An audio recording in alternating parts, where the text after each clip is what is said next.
Yes, people, welcome back to Chelsea Perspective. Welcome back to another Blue Morning show, specifically another Transfer Watch show on Chelsea Perspective. I hope you're all doing well. So sit back, relax. We have quite a lot to talk about today, even if it's not a lot. Usually, people in the chat bring up topics that are of interest to us, and we do talk about them because we keep it interactive here, and that's how we operate. So sit back and relax, and let's get into the show without wasting time. Thank you.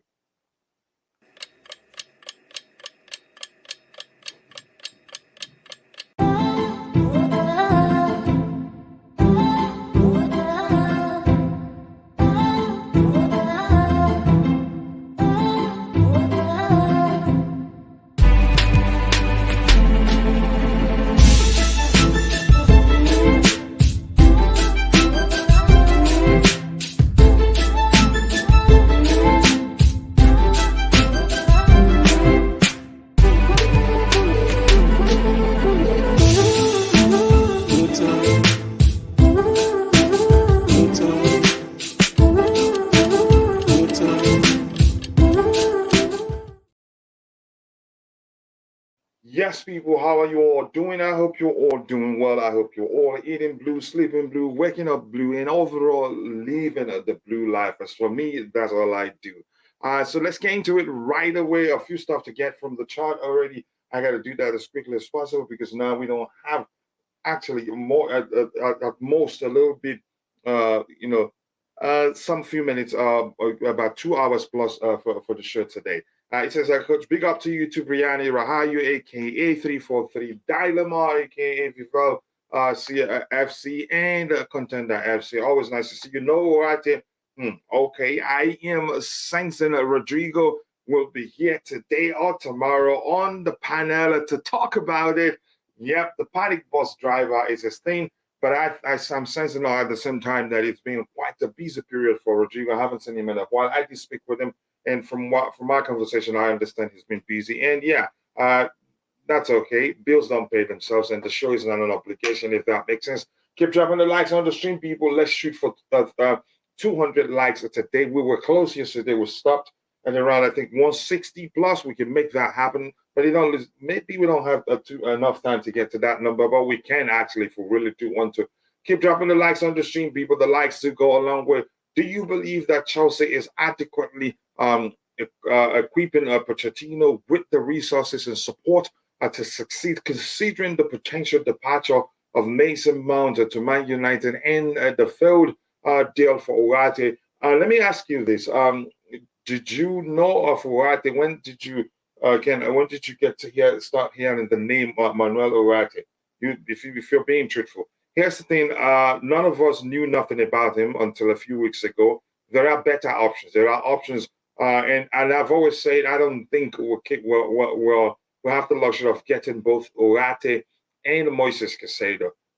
So now Ugarte, again, he's joined PSG. There are other options, but Caicedo is still there. There's still other good options. So Ugarte isn't the best, but I get it. As humans, when you go for something and you're fighting over that stuff or with someone else, the moment competition sets in, missing out on that one usually isn't an option. When that happens, you feel so bad, even if that isn't the best available. That mindset sets in that you must get that particular one, even if it is the least, the least effective of the item or whatever you're looking for, if that makes sense. So keep dropping the likes on the stream, people. Remember, we're shooting for 200 likes a day. Let's make it happen. So yeah, I believe maybe not at this point. Maybe he's not well equipped at this point. But the transfer window hasn't even opened yet, or has it? Correct me if I'm wrong. If I'm mixing anything up, it can. But we're working on it.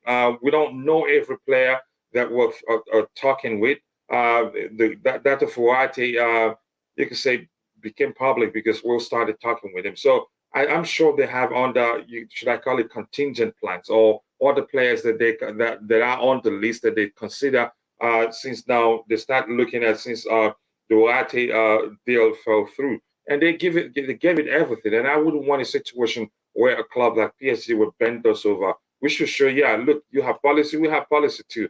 and we have pride to protect. You can't bend us over, and we can't pay out of this world fee because you want him. You take him.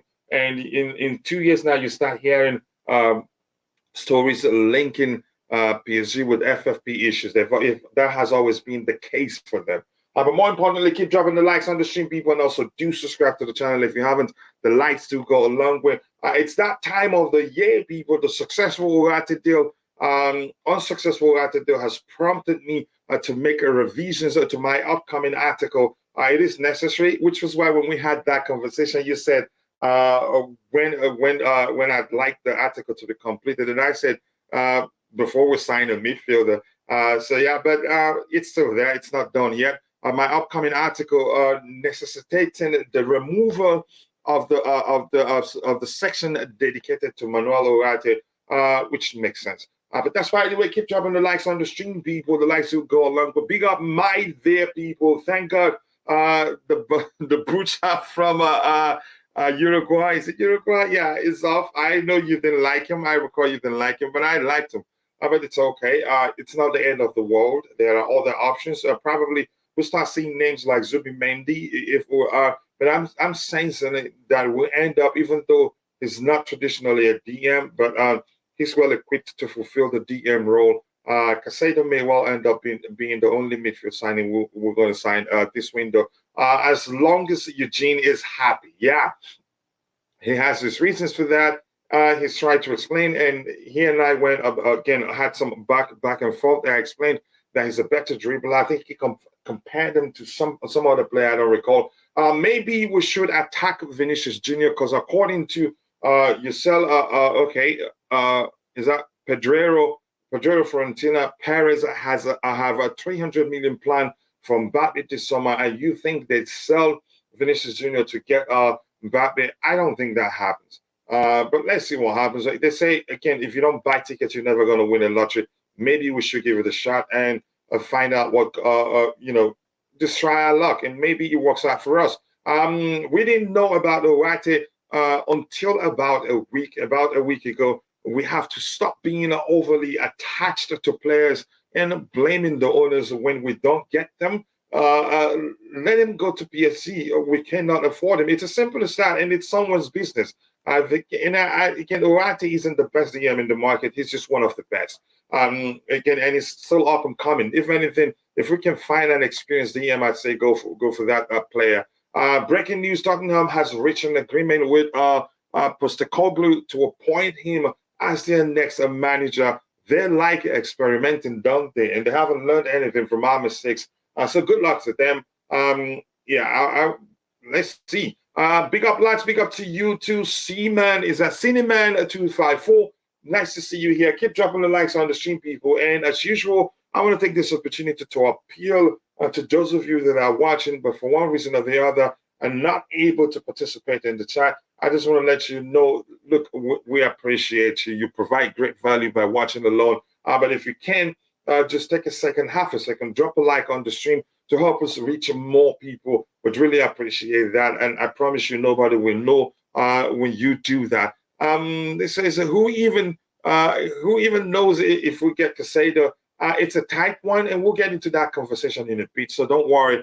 Big up, Cucurella. Big up to you too. The Breach CFC, always nice to see you. And by the way, Jerry Z, if I haven't, hello to you, and hello to you too, Luco Chula. I hope you're doing well. Quite a lot to get. Wow.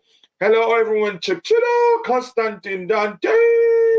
Always nice to see you, brother. I hope you're doing well. Thank you for finding the time to join the show. Sincerely do appreciate that. Coach, looking tired a bit, yeah, because I do all this alone. That's why I put out notices that I'm looking for co-hosts, studio engineers, and all that. But more importantly, writers first of all, so that we can have good enough stories on the blog. And I think that will start happening soon. But I'll be all right. It's been a busy week for me too, also. Yeah, I'm a human being, not a machine. But we'll move on. Messi is coming back. Matt, it's been a while. I haven't seen you in a while. Congratulations to you guys. You think it's going to happen? You think he will forfeit Saudi Arabia money? Or maybe just give you one season, then go to Saudi Arabia? That is very possible because at 36, he still be a very fine player. James and Chilwell expressed their excitement to work under Pochettino as announced on the Chelsea official website. I did see that myself, and that's good to see. Those are committed. Those are players that are committed to the future of the club, and they want to see us do well. So little chance for an Oba return. He may well go to Saudi Arabia because he's going to get paid quite a lot. And rumors are he's been linked with a move to Saudi Arabia. Caicedo is not worth 100 million. He's a 50 million player. Here's the thing: say what you like, we're desperate. Plus, Arsenal went in with 17 million. I think last summer, was it last summer or January, and they rejected it. That shows you for us to be able to sign him, we'd have to go above 70 million, if that makes sense. But we'll get to that discussion in a bit. Let's get it aligned. Otherwise, I'm going to scroll to the very bottom.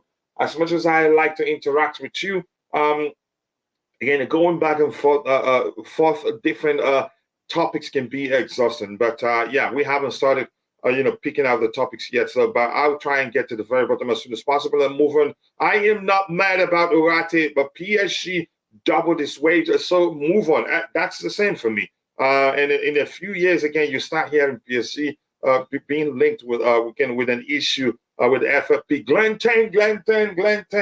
It doesn't sound like Glenn alone, but I like it that you even took the time to go design a logo for your name. I like that. I am mad about Ugarte, verbal agreement, and then he goes for the money. It's business. And if you're being truthful, wouldn't you? That was why I was saying, if as from the days that is being rumored, the PSG offered him 4 times the salary we've been offering him, and he's still waiting for what to come play in the Premier League, then he must be the most stupid player I've ever known. Yeah, it turns out the guy is smart. It's business. If you were him, you'd take the PSG money too. You're not playing football just for the sake of it.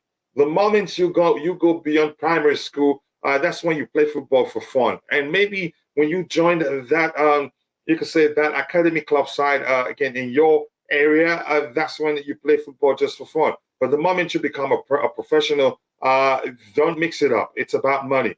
I get it. So, and it's about money. It's about prestige. It's about going for the clubs that can offer you Champions League football and all that. So I don't blame Ugarte. He even at least gave us some audience by accepting to come to us and all that. So this shows you the talks about we have an edge over PSG with regards to Ugarte wanting to come out to play in the Premier League. It's just absolute nonsense. It just doesn't make sense. He's not 16.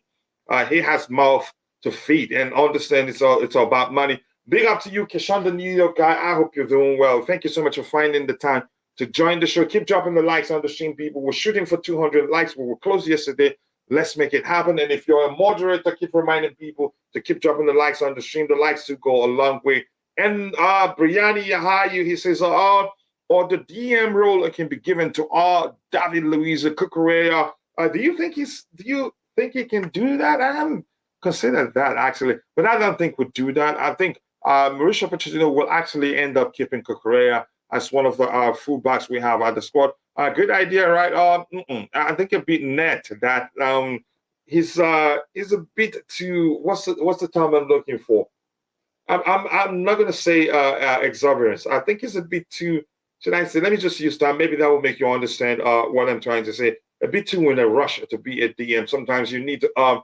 You need a calm approach to be a good DM. It's not about being so much in a hurry, if that makes sense. And I get it. I wouldn't say, as much as I know he operates. He operates as a sweeper keeper. I don't think he'd make a good DM. And it'd be a risk too. We don't need a makeshift DM. We need a traditional DM, a natural DM. That will go a long way. But a good question. That it makes one think. Maybe we should pay our attention to Paulinho or Kone. Maybe you don't know. We've been linked again. These names you just dropped there. They have been mentioned on the list of players that we've been looking at. So that's why I'm saying it's not the end of the world for the fact that our pursuit of Manuel Ugarte fell through, which also teaches us something we've always preached here.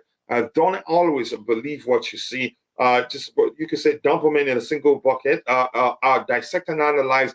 Tag them as speculations or rumors if you prefer. You be prepared to deal whatever the outcome becomes. Because yeah, that was why when I made that YouTube short, I said, yeah, what's it called? The Portuguese outlet reports that it is done, but Fabrizio Romano came out with a report saying that it is not quite done yet, and he was truthful, saying Chelsea were just being careful because PSG are still locking, and so it's not done. And it turns out he was truthful. But that's, by the way, we move on from that. Keep dropping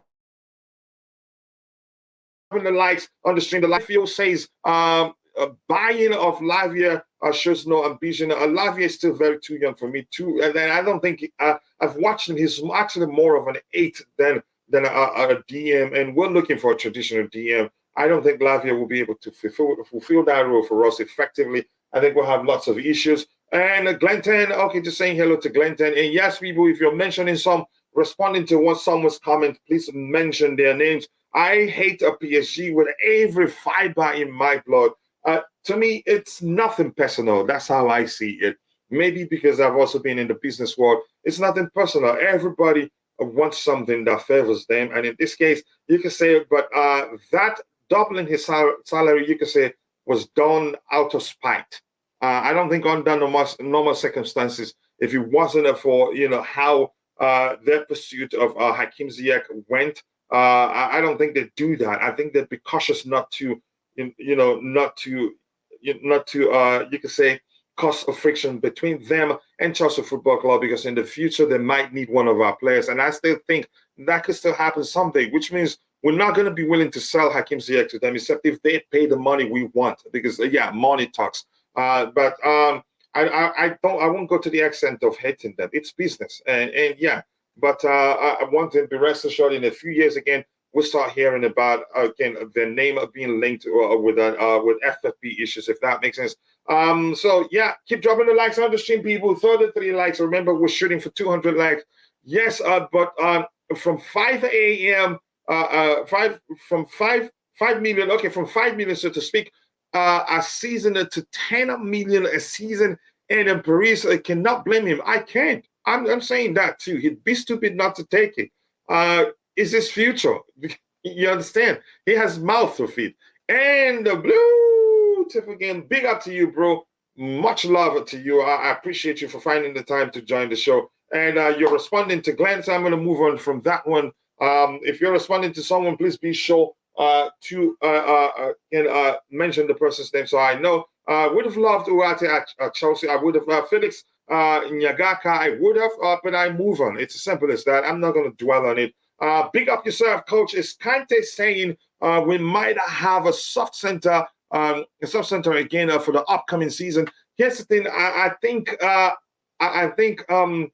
it depends. I think they take their time to watch how their pursuit of a potential Kante replacement, how that goes before deciding whether Kante stays.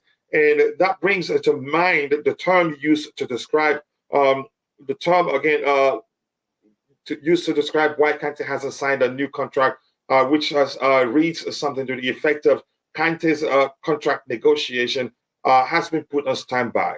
It just sounds as if, okay, they're waiting to see if they can get a capable replacement before deciding on the future of N'Golo Kante. And I'd rather, honestly, if you ask me whether I'd keep Kante or sell Kante and bring in Ugarte, I would have said keep Kante. This is not just me saying this because Ugarte the deal fell through.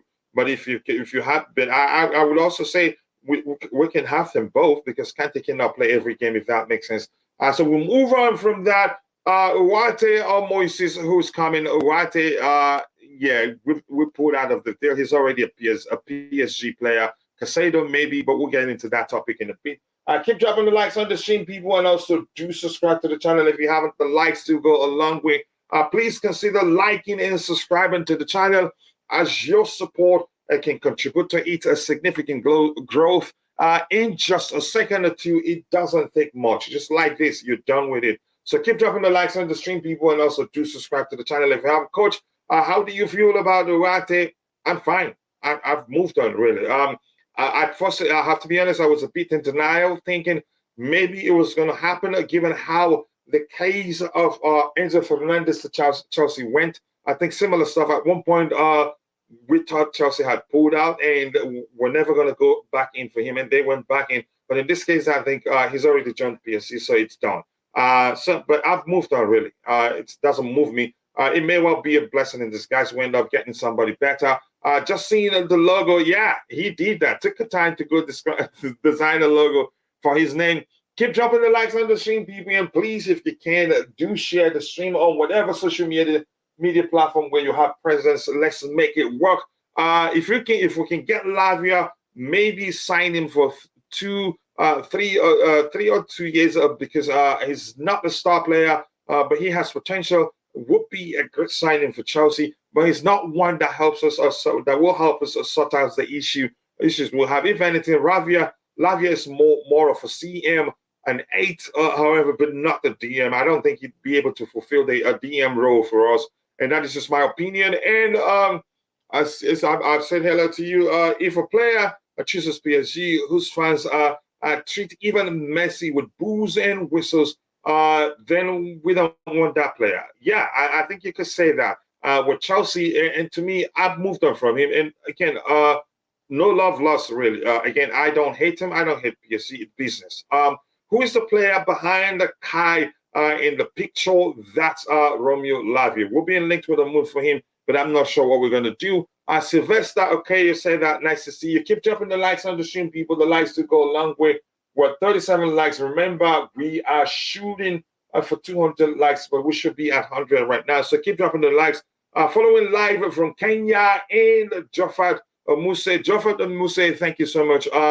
Nice to see you here. And please invite other people to join us so that we can have more people join the conversation. Why Chelsea selling Kai?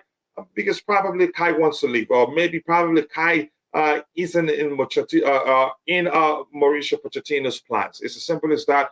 And if that's the case, why keep him? If a player is surplus to requirements, it doesn't make any sort of sense. It would not make any sort of sense to keep that particular player. In this case, we don't know whether, again, we're seeing conflicting reports. Some reports are saying that Mauricio Pochettino, he's already blocked Kai Havertz to move to Real Madrid, that he wants to keep him. He's a player he likes. So we're not going to get into that until we see more information. But we'll talk about Kai in a bit. Coach, where is your morning blue coffee? I have it here. I've had a few sips. That will help me. I think it kicks in a few minutes. And it's good. I think it's kicked in already because it's still 4:57 a.m. and I'm speaking again as loud as I am right now. No need to keep a player who has already showed the interest of leaving the club. It doesn't make any sort of sense. Let's see. So Ugarte will be earning 200K per week at PSG. That's a lot, even higher than Chile. It would have been a risk for us. Because we have players, again, some of them were trying to get to put pen to paper for a new contract, and some soon will be there. And when you get to that, which means you have to pay them something close to that or even better. So I wouldn't have risked that at all. So it makes sense that we pulled off, and a smart move by us. Keep dropping the likes on the stream, people. The likes to go along with that. Yep, here's another player here, Yusuf. Yusuf, if you find a very cheap and good addition to our new midfield, I think that's a good option too. I think you were the first that mentioned him here. And he's been linked with a move to Chelsea too. So there are multiple options that we can look at, but I'm not sure what the club are going to do now. I think by the end of the day or by the end of tomorrow, we'll start seeing lots of new, you can say, entrants on the list, if that makes sense. What an out try James. Why not try James in the DM role and have Augusto as a right back in the DM role? I think he would do well and reduce his injuries maybe, but let's see what the club does because he played there for in the championship. My goodness, why do I find it difficult to always remember the name of the club? Gabriel Vega, okay, and Vardy sounds good, but do we want them? I do not know. Keep dropping the likes on the stream, people. The likes do go a long way, so I'm going to skip quite a few to get to the very bottom, so we'll start looking at the topics. Let Chelsea bring Caicedo. It sounds easy, but it's not going to be that simple. Convert Lewis Hall into I think he's shown the way he shields the ball And he's not. I don't know how tall he is. He doesn't look like the biggest player on the pitch, but he's very strong and can shoot the ball quite well. And maybe we don't have the luxury to, and the time again. Let's say just the luxury to take the time, convert players to play in a different position, and then have the time to wait for them to adapt. That may well, worsen our situation next season. Stanley Donumba, big up Cucurella, big up to you too. Keep up the good work. Thank you so much. I appreciate that one. Let's see what else we have. Why do Portuguese clubs love giving us the run around? You can say, just as again, our situation isn't different from that of the January transfer window. We're still desperate, and clubs sense that. But in this case, big boys were there too, not just us. PSG wanted him, and believe it or not, they have money, and they talk about spending recklessly. I think they are the chiefs when it comes to that. But big up to you, Wally Waldo. Thank you so much. I appreciate you finding the time to join the show. Always nice to see you here. Good morning to you, bro. Much love to you. It's Monday, and probably you haven't left for work, so you decided to come stop by and say hello to your bro. Goodbye, Ugarte. PSG will be spending this summer leftovers for the rest of us. You can say that, and it makes sense actually, because if Messi leaves, and Messi he's gone already. They've announced that, and what's his name? The former Real Madrid defender. That will really release a lot of money for them in terms of wages they're paying those two. So it makes sense that they can actually afford Ugarte right now. But I still think if they continue being reckless like they've been for a while now, in a few years you'll start seeing them being linked with FFP issues. But let's see. But big up to you. Much love to you. Always nice to see you, brother. Keep dropping the likes on the stream, people. 41 likes. Remember, we're shooting for 200 likes. Let's make it happen. It was interesting thought that we offered to buy a stake in Sporting Lisbon. I think that's absolute nonsense. I honestly do not believe that. How that would have compounded the negotiation process, and it would. I don't believe that one bit. That's just me, and that's just my opinion. But there's a chance it's the truth, but I don't think it's the truth. That's how I see it. To be honest, Kai isn't a Pochettino kind of player. Because maybe I'm not sure what to make of that argument. But the rumors are that he actually likes him and would like to keep him. And lots of conflicting reports out there. Some saying that he's already blocked his move to Real Madrid, but there's no way to confirm if that's the truth. I am really excited to work with Poch. I've spoken to a few players who've worked with him before, and they've all said good things about him and highlighted how he's such a good manager, Ben Chilwell. So that's good to hear. At least we'll have some players who are looking forward to work with the new manager. That's always nice to see. Keep dropping the likes on the stream, people. The likes to go along with. Seems like a Chelsea cannot last long. Oh my goodness, I'm not reading that. I want to go to heaven. Please don't do that. Don't do that to me, the vibes. Please don't do that. We are about to enter another bidding war for Caicedo, possibly Arsenal or Liverpool, right? Coach, I don't think Liverpool are interested in signing Caicedo. They're looking for two other players. One of them, Alexis McAllister, nearly sealed. I think they're looking for a French talent too. Who exactly? I don't remember. Arsenal, as for Arsenal, I think their priority is Declan Rice and not Moises Caicedo. And I think they get Declan Rice cheaper than the price that Moises Caicedo will go for. There's a chance they want them both. I don't know. But let's see what happens. Here's the thing. The players, preferred destination comes into play. And it's a significant factor with regards to where that player ends up. Caicedo, I'm hearing, still likes Arsenal, but won't say no to Chelsea. But that sort of thing, when you hear, then you start being concerned. But we get to that, talk about the topic in a bit. Coach, it looks like the fan base are raising their expectations again for next season. This club ripped my heart out and stuck it in a blender. My expectations are to avoid relegation by a goal difference. Here's the thing, that's a good thing to do. And I urge everybody not to expect too much.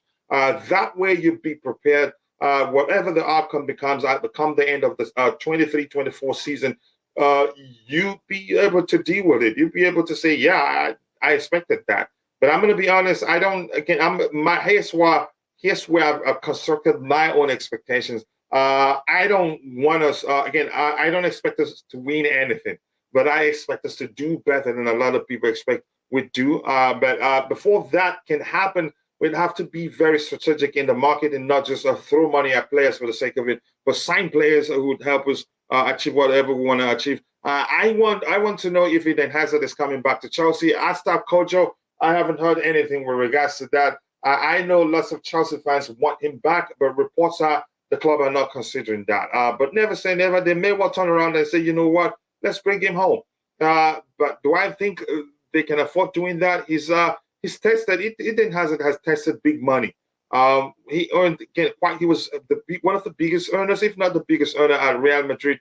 There's a chance also the Saudis come calling and he'd go there. It's he's not that young, but except if his love for football pushes him to come back to Chelsea, just to rekindle, just to seeking that thrill, seeking that love that that we showed him when he was our player. Maybe that can push him to come do it 1 or 2 years with us before going to Saudi Arabia, because I think he's too young to retire. But maybe he needs to change something about himself with regards to his discipline as a professional. Havertz near Real Madrid for 16 million at Bild. That may well happen soon.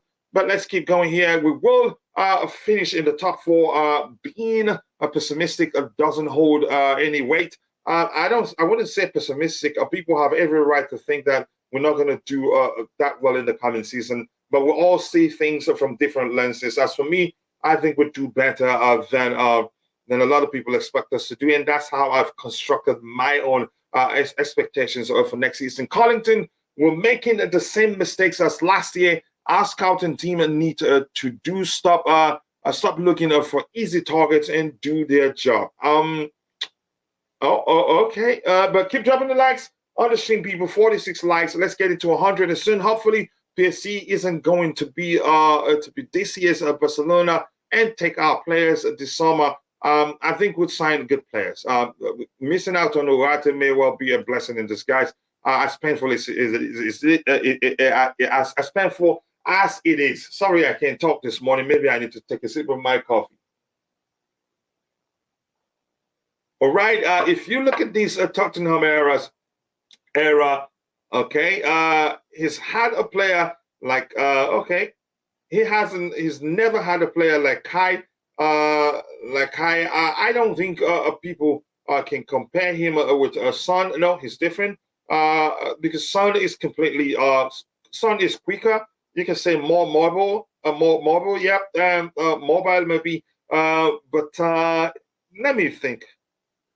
Maybe there's something he sees in him that he likes. Maybe he didn't get the opportunity. They didn't have the luxury to afford a player of Kai's type profile at the point or something. But we don't know. But I think your argument makes real sense. But let's see what happens. I keep dropping the likes on the stream, people. McAllister deal looks done. To be honest, they are in the final negotiations for him. I think for a while now, I think the talks have always been that it was close, and now it looks like they are at the point of selling the deal. So good luck to them. They've made some good signings. But Brighton won Colwell, so I think Chelsea would do some sort of swap deal. Same with Onana, possibly, which will make sense because you can say we're good in the defensive area. Maybe add a buyback clause on Levi Colwell, but I don't think Brighton will accept that if they're going to give us a Moises Caicedo. But let's see. By the end of the day, today or tomorrow, we'll start to get a clear understanding of what the club intends to do after missing out on Manuel Ugarte.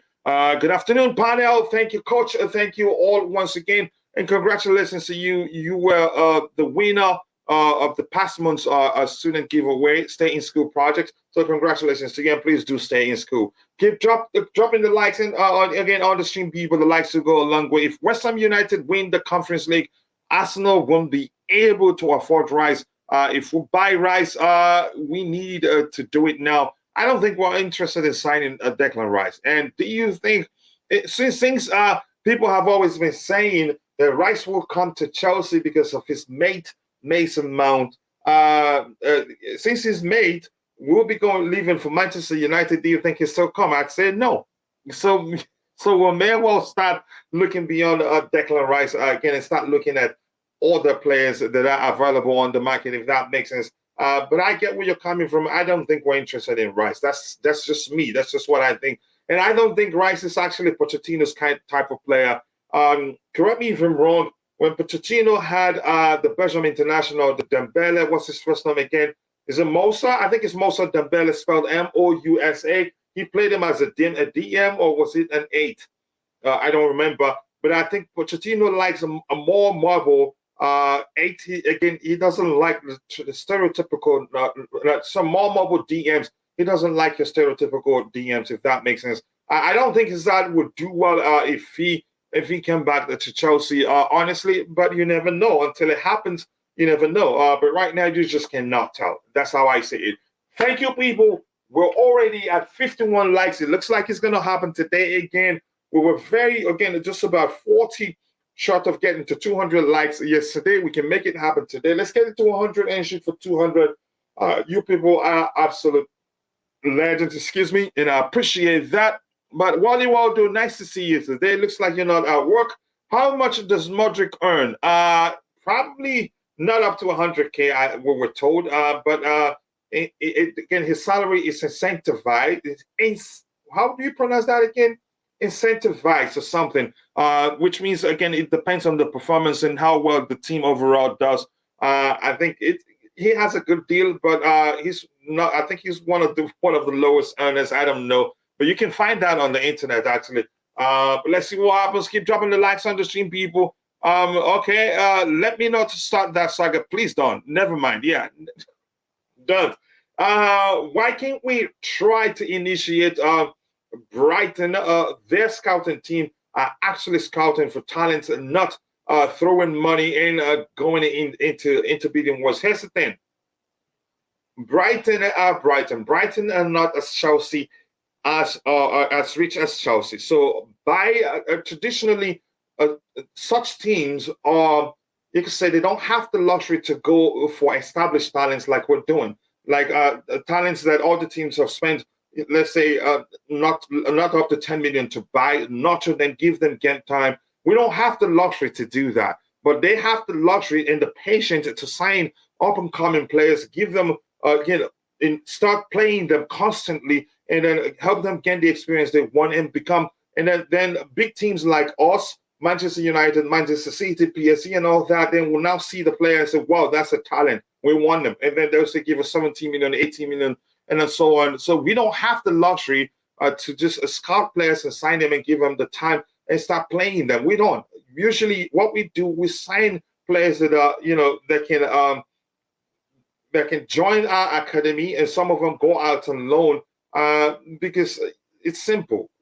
It's for us, it is just start winning now. That's the level we are at, if that makes sense. But Brighton, they do. They don't have the money to spend, so the scouting is only again the way to go. And there's a downside to that. I get it. They made it. They'll be playing European football come next season. But the truth remains, it took time. It doesn't happen like this for such teams. It takes them a while to develop those players, those up and coming talents, for them to gel and be able to, to get to a position in the table where they get European football. And in some cases, after one season, actually, they lose nearly all of their best performing players, and then they start afresh. With that, you cannot achieve much with that, if that makes sense. So let's keep dropping the likes on the stream, people. The likes to go along. We're at 53 likes already. Let's get it to 100. Remember, we're going for 200. Collins says, yeah, I think I've read that one. And Jerry Z has a comment in the chat here, which says, if Chelsea fans recognize Pochettino as a world-class manager, their excitement for the potential success we can achieve under his leadership will be immense. But unfortunately, we'll all see things from different lenses. And for some, they've not been able to look beyond the fact that he's coached Tottenham before. And that's especially true with the locals, who are, you can say, more immersed in the rivalry between Chelsea and Tottenham. It's more of a culture than a rivalry, actually. So they will find it difficult to look beyond the fact that he's coached Tottenham before and is now a Chelsea manager. It will take a lot to convince them to start supporting the manager, but I think he's capable of doing that.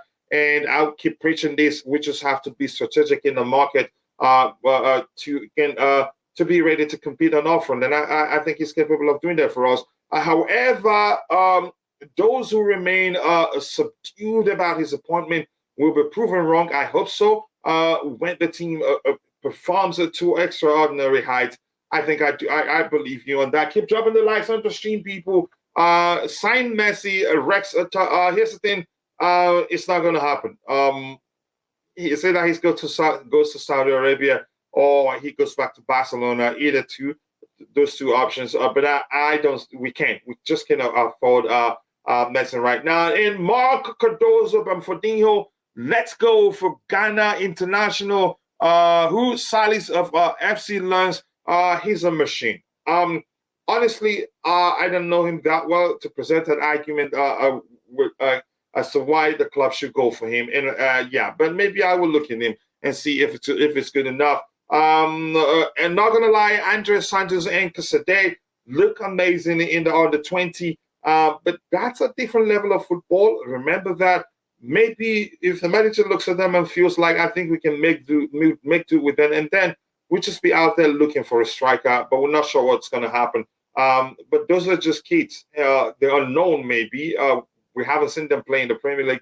That's a different, again, a ball game altogether. But let's see what happens. Keep dropping the likes on the stream, people. The likes to go along. We're 55 likes. Let's get it to 100. Remember, we're shooting for 200 likes. But that's only possible if you keep dropping likes and keep reminding people to do so. We need to go for Frankie de Jong and Moises Caicedo and sign Kante for another 2 years. Yusuf, it sounds easy, but I don't think we can afford to do that. And de Jong, Barcelona, they've decided not to sell him. If you've been paying attention to the statement coming out from their camp, they want to keep him now. Big up Cucurella and everyone in the chat. DJ big up to you too, bro. Always nice to see you. I appreciate you for always supporting the channel. Even though you don't have to actually become a member, you want to ahead and did that. And I'm sure you did that just to support your bro. Big up Cucurella in the chat, Chelsea all the way. Always nice to see you. I hope you're doing well. I'll be dropping it to the very bottom soon because I have quite a lot to catch up. If Brighton want 100 million for Caicedo, then Colwell is 100 million. You think? Let's see what happens. Maybe they will strike a bargain. But we have an issue because Colwell doesn't have much left on his contract. They could just convince him to run down his contract and come back. He's developed a bond with them, and he lost him. Kudus would be a good buy. Mohamed Kudus. Okay, that's some suggestion right there. Keep dropping the likes on the stream, people. The likes will go a long way. Saying hello to Glenn right there. Let's see what I have to read here so I can get to the very bottom. Trust me, Kai Havertz is a quality player. I know that. I don't need a scientist to see that. Has he been in great form? No. But the truth is, if we're entertaining Real Madrid offers, it simply means Kai wants to go. And that's how I see his potential is being wasted. In a couple of years' time, after he has settled at Real Madrid, he will be cooking. And that is if he ends up leaving. But I wish him well. If he ends up leaving, I'm fine. If he stays, I'm fine. Sports fans are more pissed at Poch being our manager than we are. Let's have it right. Because probably they know he will end up he will win something at Chelsea, which means we will banter the life out of them. We'll turn around and say, you see, it's a sports thing not to win anything. He's come to Chelsea, and within a year he's won something. So let's see what happens. I hope that happens. I like banter so much. Coach, I am just thinking we could have bumped up Ugarte wages to 200K, but incentivized. Maybe we don't. Maybe we couldn't. Maybe we just could not. Incentivize it pending winning league, top 4 Champions League or etc. Like we did for our new signings. Maybe we just couldn't, because if in fact Pochettino asked them to get him, and they pushed as much as they pushed. If they let go, which means there's something it's something they just don't want to do, or something they just they couldn't do. It's as simple as that. I don't want the younger Chelsea. He had his chance and he blew it. He again practically used us to get a new deal, or to end up selling at Barcelona. Experience in Chelsea, say everything. Single player that has been bought at high price became a flop. Even Caicedo with a high price would be the same. Well, I'm not too sure what to make of that, but let's see what happens. If Brighton won 100 million, we should forget about him. Keep Colwell, sign up Polinha and Connor, keep Sanders, and we'll move on. I don't want anybody to bend us over, really. I'm going to say that. And I'm glad we pulled out of that deal. What are your thoughts on Ronald Araújo? You can say, let me just be this. I haven't paid attention to him that much to present an argument as to why we should sign him. And I don't like lying here. I could just say he's a good player. Maybe the club ain't looking at him, but no, I don't do that. I don't know him that well. Kudus could be 5th choice. Now Ugarte has chosen PSG. It would be Caicedo, Lavia, Kone. 4th. Kone has always been on the list. But let's see what the club does. Keep dropping the likes on the stream, people. 40 likes, 60 likes, 40 more to get it to half of our target. Let's make it happen. I am not gonna lie, Coach. I think James Ward-Prowse could be an amazing buy for us. If it comes cheap, I wouldn't mind us having him as a squad player. But plus he's also good. But we're not sure what the club are gonna do. Is gonna do. But you've always mentioned him, and it looks like you like him that much. Yaba says play Havertz at his preferred position instead of false 9. It's that easy. But right now, the fact that Real Madrid want him, and there's a chance he wants to leave. And if you remember when we're still going with him, going for him, before we signed him, he's always dreamt of playing for Real Madrid. So maybe that this is his chance, and maybe he's told the club he wants to leave. But I don't think again, the truth is, I don't think we'll start entertaining Real Madrid's offers if we don't see any sign that he no longer wants to stay at the club, or if he hasn't told him he wants to leave, or maybe if he isn't deemed a surplus requirement. So we just don't know. Even Alvarez of Ajax is still in the background. I thought he's moved to another club. You're talking about Edson Alvarez. We did talk about him the last time, and somebody mentioned his move to another club. So I just don't remember. But keep dropping the likes on the stream, people. 70 people and 61 likes. We can do better than that. 71 people watching. Let's get the likes up, people. Let's see. I would love Rafael Leao at our club. And good luck getting him, especially now that he signed a new contract at AC Milan. You probably have to pay 300 million. To get him. He's not available. Just look beyond him. But I don't think. And that's funny, really. Get both Thuram. What's the first name of the Thuram? Because there are many Thurams.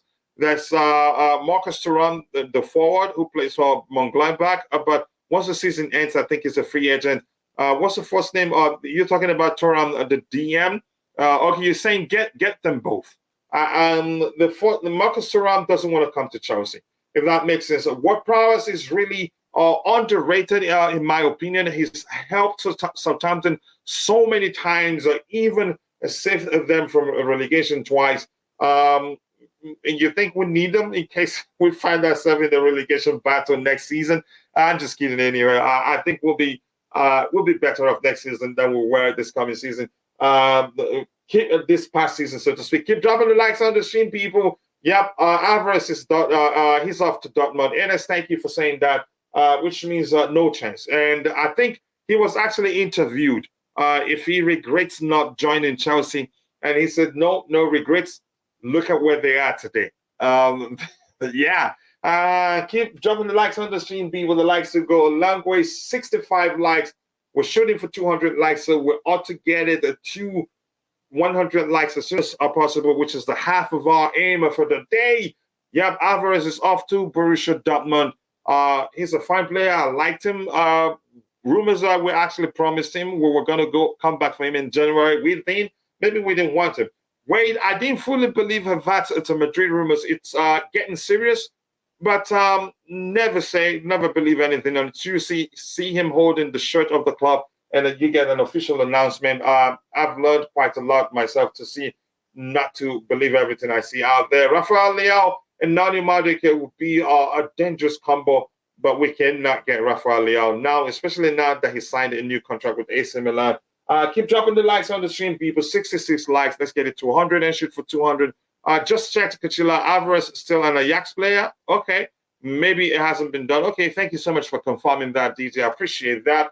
What else do we have here? I believe we would have seen a better version of Havertz until now.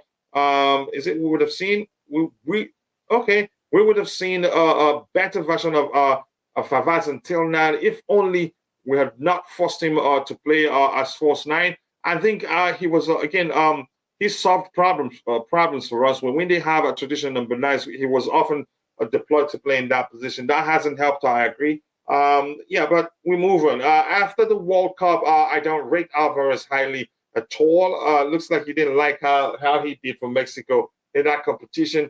He even fell off in the Dutch league. Wow. I didn't follow him that much. What about Edin Keita? You're talking about an Arsenal player?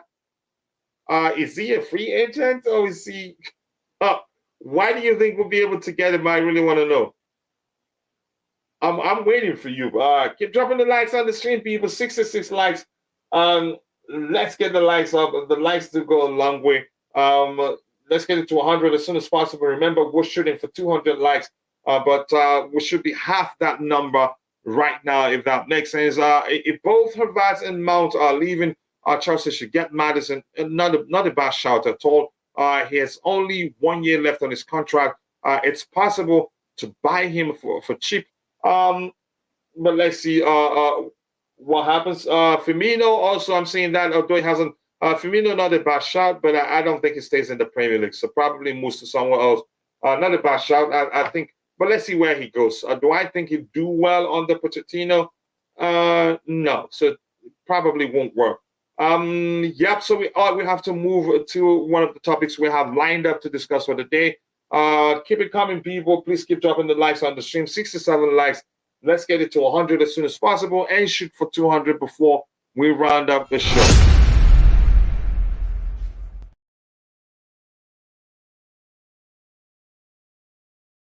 So we're starting with this topic here, which says talks are ongoing between Real Madrid and Kai Havertz agents. Negotiations with Chelsea have not yet taken place. Havertz a contract until 2025, 2 years more. Should be available for around 16 million euros. Not bad. But here's the thing. I think that also contradicts the report from Sport Bild, which says again, which reports that that it's actually Havertz to Real Madrid is imminent. It turns out right now they haven't even spoken with Chelsea Football Club, so it just doesn't make sense that we're seeing these reports saying that Havertz to Real Madrid is close when it's not.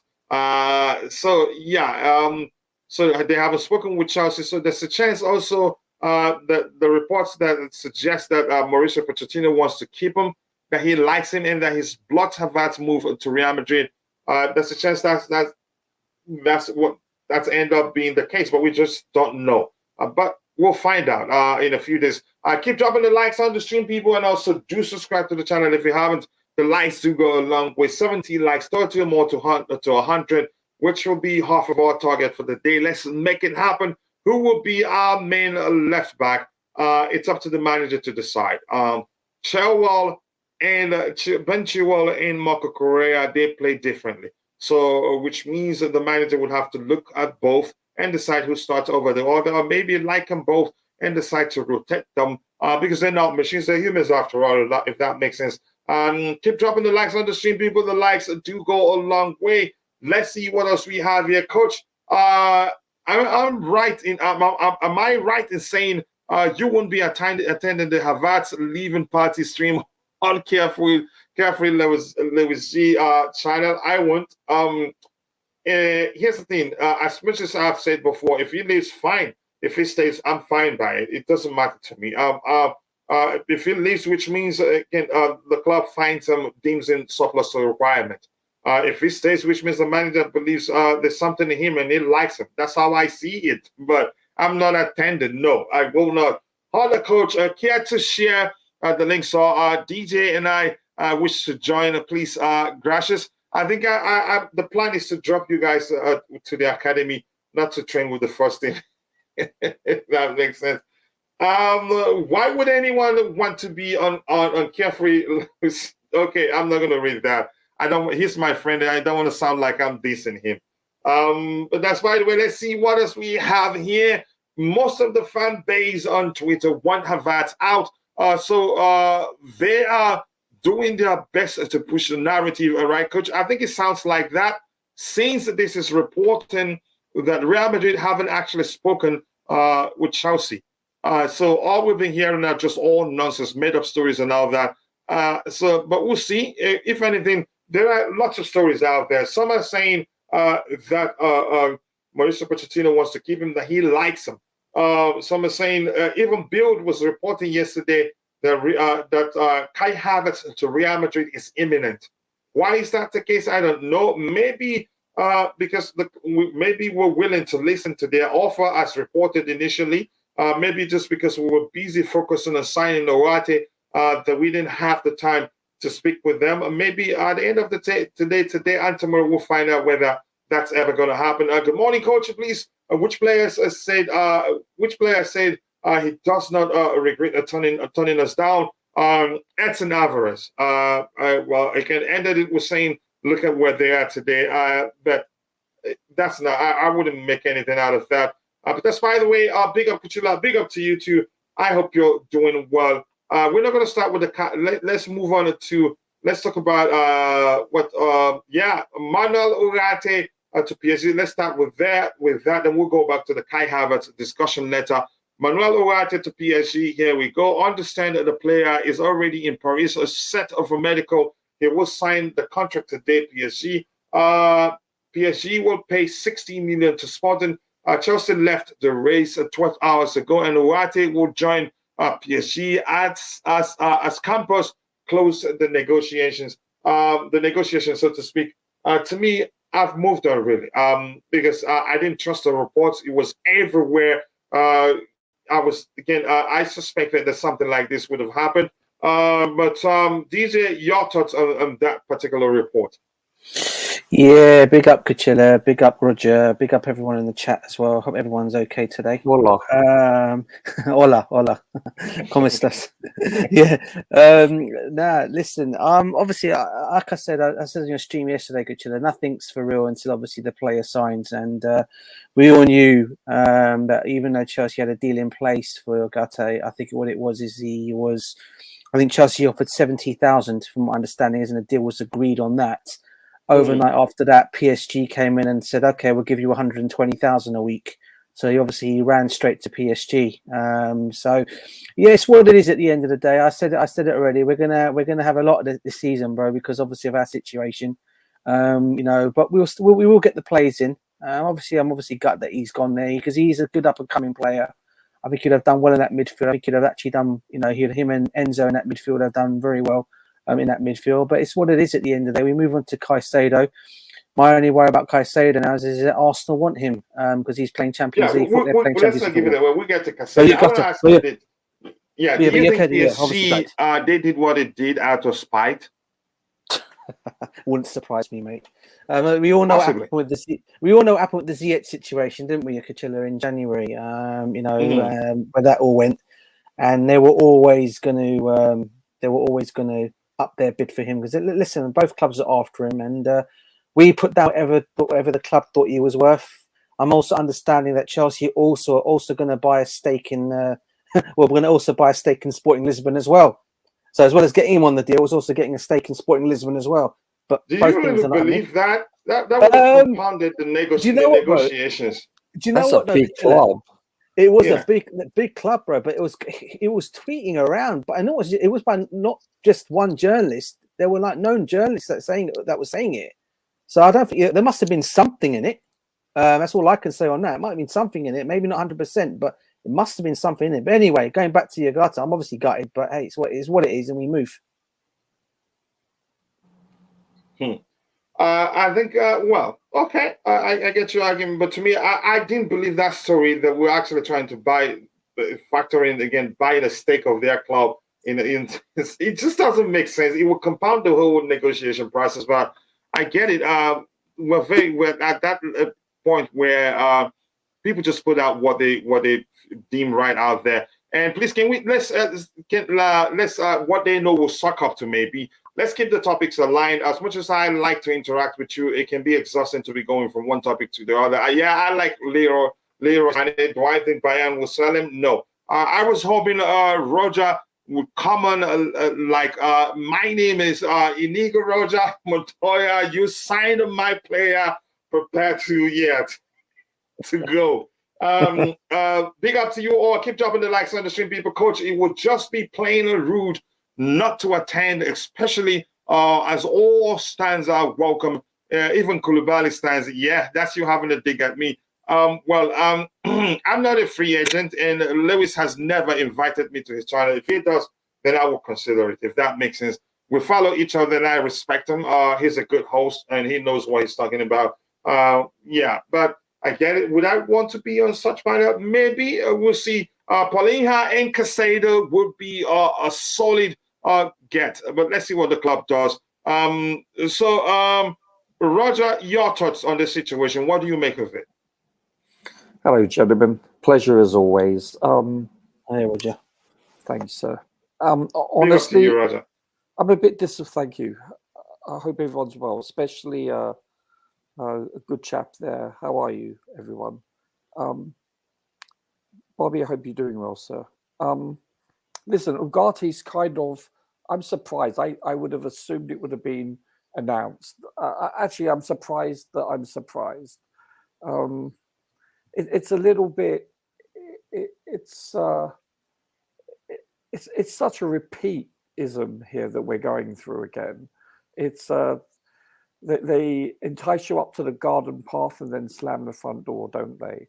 So it's, I'm not sure what's going on behind the scenes, and this isn't the owners. Don't forget this. It's not.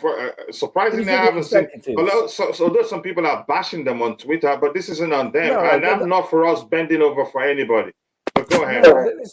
This is what we've done. We've put in place. When I say we, the owners have put in place. Winstanley, Vivell, etc. There's 3 people. There's 2 sporting directors and I can't remember the job title for the other one. And basically, it's their duty for national and international. I'm not sure whether it's divided by hemisphere or not.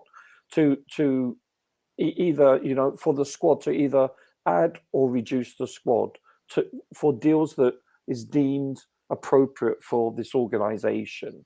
And so, obviously, there's a lot of back channel discussions going on, and deals are always likely to balance on a very fine pivot, shall we say. So I understand that, but I'm a little bit disappointed with how things are progressing, shall we say. We can't have a wholesale fire sale. We just can't. Listen, we've got 22 players out on loan and currently 32 people on the main roster, including Salima. So 4 goalkeepers and 27 outfielders. So that's a lot of people. They need to reduce it. Yes, I totally agree. But not to the point where, I'm not sure. I'm not sure, actually, like the NFL, they release the statistics financially for the salary cap. And I'm not sure why the Premier League or the UEFA doesn't release these statistics for people like us, for fans that want to know where we stand. Because if there's rules in place, surely we should have the right to know where we stand financially at the beginning of each fiscal year or at the end of each fiscal year, whichever is appropriate. And so us not knowing is half the battle, I think. We're kept in the dark. Listen, I don't have a problem with negotiations being hush-hush and keeping our cards to the chest. But the fact that we don't know where we stand and what's going on, maybe perhaps it's a PR issue also with regards to our organization, maybe not notifying the general public and the fan base. But I stay away from the Twitter sphere and so forth. But Ugarte, I thought, would be a slam dunk. I thought it was a done deal.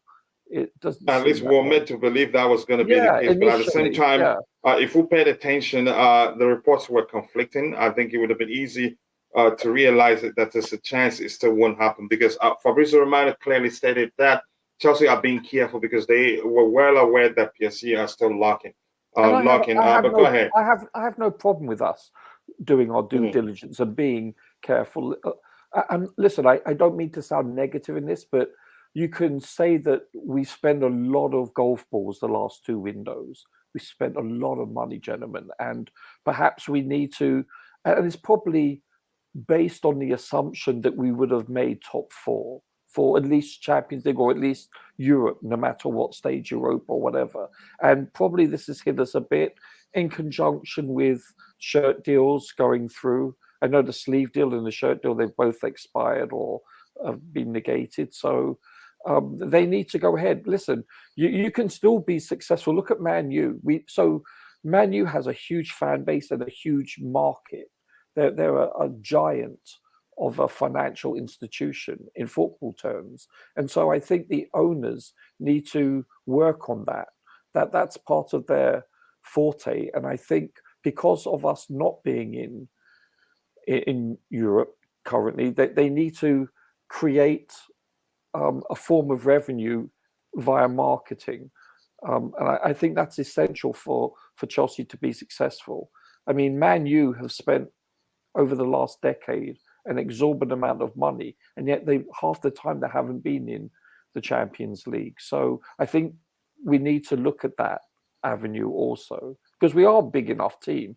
I mean, I consider us to be 1B. You know, we're not the Real Madrids or the Man U's, but we're not a small team either. So I think we need to, if you see my point. All right, I clearly understood your point. Let me catch up with the chat. I'll bring in the panic boss driver. He's here, probably has a bigger boss with him. Let's see what he's here to do in a bit. Just give me a few seconds here. We just need, NX here says, why isn't that highlighting? Let me see what it says. We just need one DM and a creative midfielder. Okay, NS, thank you for saying that. And the next comment here, IBZ says, what's his name? The beautiful game of my bro says, Coach, I don't want to be a snitch, but just to let you know, Rodrigo and IBZ are Lewis's pal. I know that. So don't worry. There you go. That one back at you. You're not a snitch. You don't even qualify to be one, actually, because that didn't work. But much love to you. Oh, my gosh. What's that, Manuel? To PSG, well, he wants to go to PSG. It's money, it's business for all parties involved, and you'd do the same if you were Ugarte. If not, then honestly, you're stupid. When you enjoy football when you're in primary school, but beyond that, the moment you become a professional, you're playing it for money. Big up, coach. We can now blame the owners in this deal.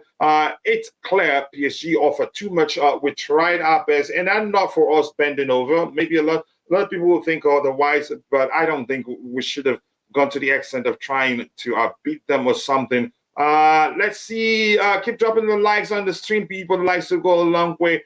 And Contender FC, you asked for the panic boss driver. He's here today.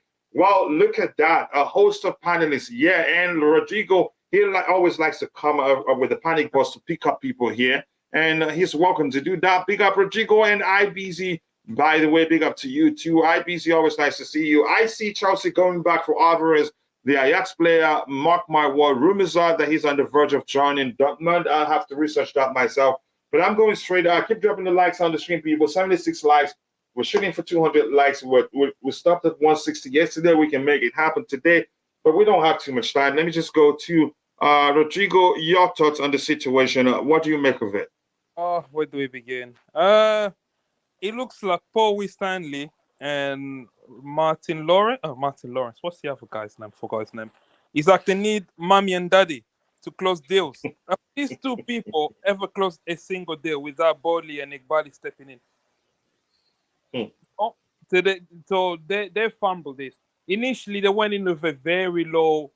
Listen, PSG and Ugarte and Sporting were talking, right? So imagine they're on the table negotiating. And then Chelsea walked by and said, "Wow, we fancy sitting at this table."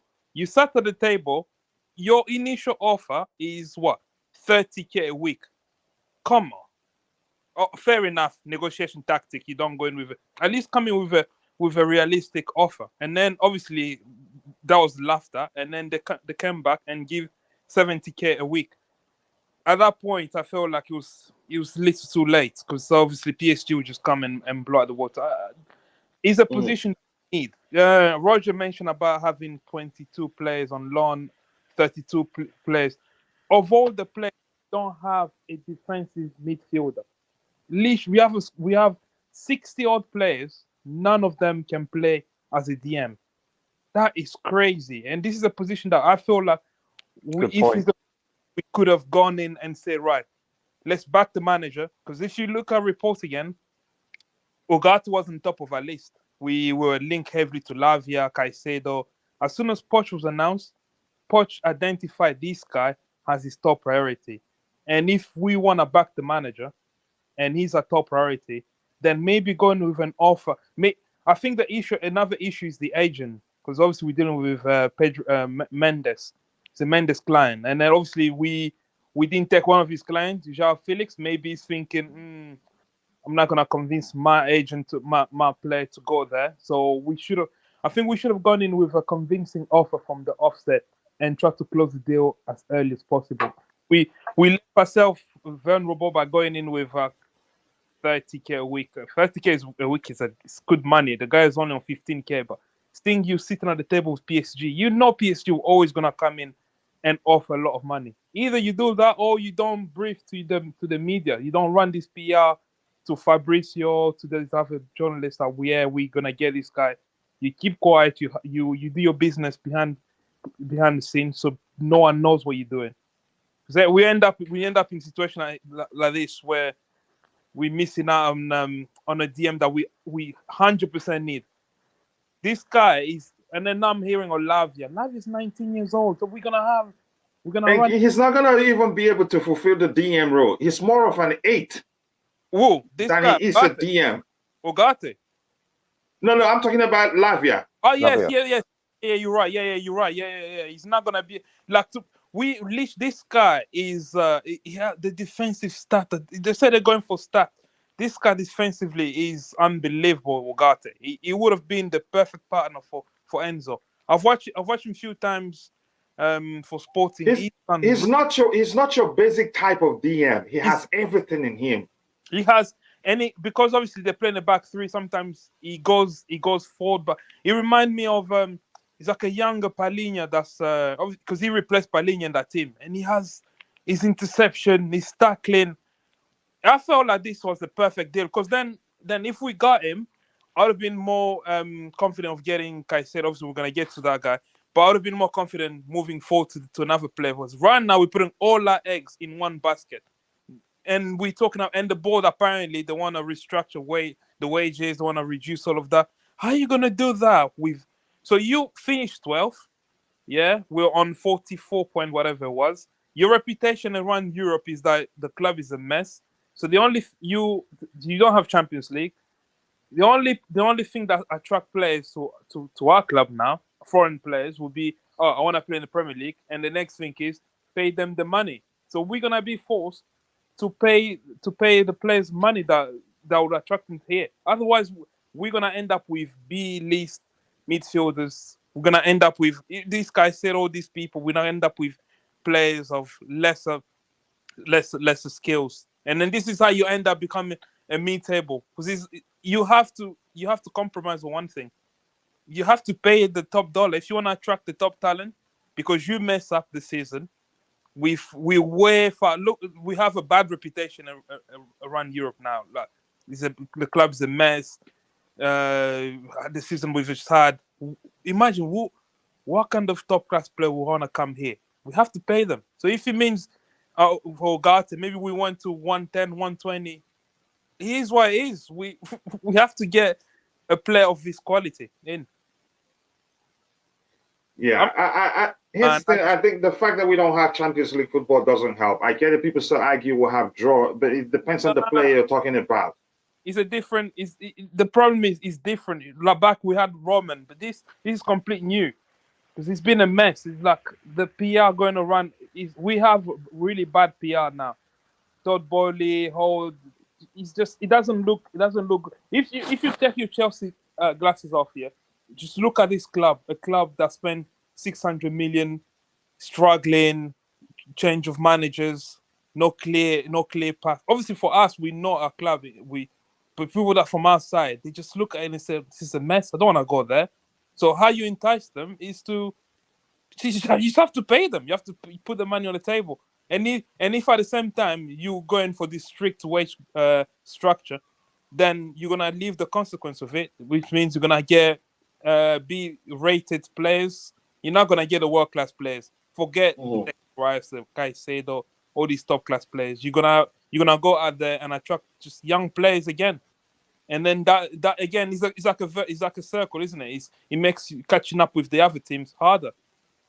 Because what do we have to offer that Arsenal, Man United, or Newcastle don't have? They all have money. They all play in the Premier League. They can guarantee European football. We can't. They have top-class managers. So, yeah. You wanted to say we don't have top-class managers too? Well, I don't want to go. I read Poch. Poch is a good manager. I rate him, and I'm glad you rate him too. Let me catch up with what happened in the chat. I'll bring in Bobby. IBC is still waiting. Mendes and Bowley are good friends, but maybe that didn't help this time. Let's see. Rodrigo, since February or March, you've been advocating for Ugarte to come. We are so close. We were so close, but now that we've lost him, are you pissed off with the other players? I think you've listened to him, so you probably understand where he stands. Because we've hired people that are again supposed to have taken care of that, and I think Rodrigo's. Correct me if I'm misquoting you. He thinks those people didn't do their jobs right. Coach, if Mount leaves, Maddison is a right replacement in a 1 year contract left. Could be good business. Osman Ishak, but the question is, are we looking at him? Kante can play DM, but we definitely need a proper DM size of physicality and all that. Bobby will be very proud of you. And I'm going to get to Bobby in a bit. Rodrigo should know we are working on FFP. We have to balance our, accounts. But that's not Rodrigo's comment if you paid attention. We started very slowly. We had, I think his suggestion, had we gone in with a good offer at first, by now maybe who knows, we could have wrapped up the deal and PSG won't get a chance. But we started low, so they had a chance to come in with something bigger than at one time, then a better offer than us. I just noticed the backup team lady Pat on Roger when I showed that. Let's see what else we have here. I think our Chelsea target either Ugarte, Caicedo, and possibly a take-all. I think you'll live under the rock if you're not paying attention. Coach, you are fielding a strong lineup. Rodrigo CDM, IBZ number 8, DJ CDM, Bobby Force 9, and Roger on the bench. That's sad. You hate Roger. Let's see. It's really ouch indeed. It's really annoying. It's really annoying and unfortunate that Chelsea get Potter so much time. I'm not going to go back to that. I think do by respect to you. It's just a waste of time, really. Things have become much more difficult for Chelsea. I think You could argue Potter's era has become maybe one of the dinosaurs in the room. You cannot talk about Chelsea's situation without somehow going back to that, because you could argue us not having top four football compounds that situation. Give Roger some respect. He is the goalkeeper. Yeah, you must. And he is the chairman of the Goalkeepers Union. Switching to, okay, enjoy it. Need to release the PSG anger. Please do that. Run and let it go. This is what happens when you have, it's okay to finish ninth because of growing pain season. Ironically, we ended up finishing 12th. Chelsea have no pool power. Currently, Europe is important. It's very important no matter how you see it. I get all the argument that we have pool power. It's Chelsea, it's in London and all that. Well, except if you're signing a primary kid or a primary school kid or somebody who hasn't tasted European football. Or maybe you have to pay something out of this world to get them to come. No, anyway, it's about money. But I don't think we'll have the luxury to even pay measure the wages, the sort of wages that they pay at PSG or even Manchester United. After losing Ugarte, if we also lose out on Caicedo, then the transfer window is over for you. And big up to Air Comics, big up to Choma, Yusuf, Constantine Dante, big up to Choma. I hope you're doing well. Blessed week, everyone. Big up Martin O. Martin O says here, losing the target is not a problem. As long as we get the next target or maybe get an even better player, then I'd take it. Very difficult to get Caicedo. If he wants Champions League competition and Arsenal wants him because of their target, Declan Rice would join Bayern. Wow. That compounds the situation. And Bayern, I heard, are interested in Declan Rice. The rumors are that Thomas Tuchel likes him. Since Bally took over, we are moving from problems to problems. They either sign too many players or not able to do a single signing. Listen, I think it's too early to start saying that. Just calm down. I think we'll be all right. Cucurella, I saw your video welcoming Edouard. No, not welcoming. That is just a dream video. I didn't say we signed him. One of the other videos said we haven't signed him. If you paid attention. So, Chama, don't disgrace me in public here. There's lots of DMs. So this is not a scarcity issue. Hence, Caicedo, Paulinho, Lavia. I wouldn't count Lavia in there. Maybe Kone, ETC will be good partners for Enzo Fernandez. Who's this? Just quickly, Anthony, Yolanda Anthony, nice to see you. It's been a while. I hope you're doing well. Coach, you all already needed to look at Salisa. He's an excellent choice. Check out his starts. And also, I don't think we can blame the top for this one. When they spend, we complain. If they don't, we cry. Roger will like you. You don't if you do. You don't if you don't. Exactly. Chelsea, that's Ines Gimyafi. We're not serious. A player has come out to state that he wants to play for Chelsea. Yet we couldn't sign him. When did he tell you he wants to play for Chelsea? You have more than 10 players to sell. I don't think he ever said he wanted to play for Chelsea. And I didn't think the fact he said he wants to play in the Premier League will be an advantage over more money. He's not in primary school anymore. This is not about poor power. It's just about about poor negotiations on our part. The wage we were offering is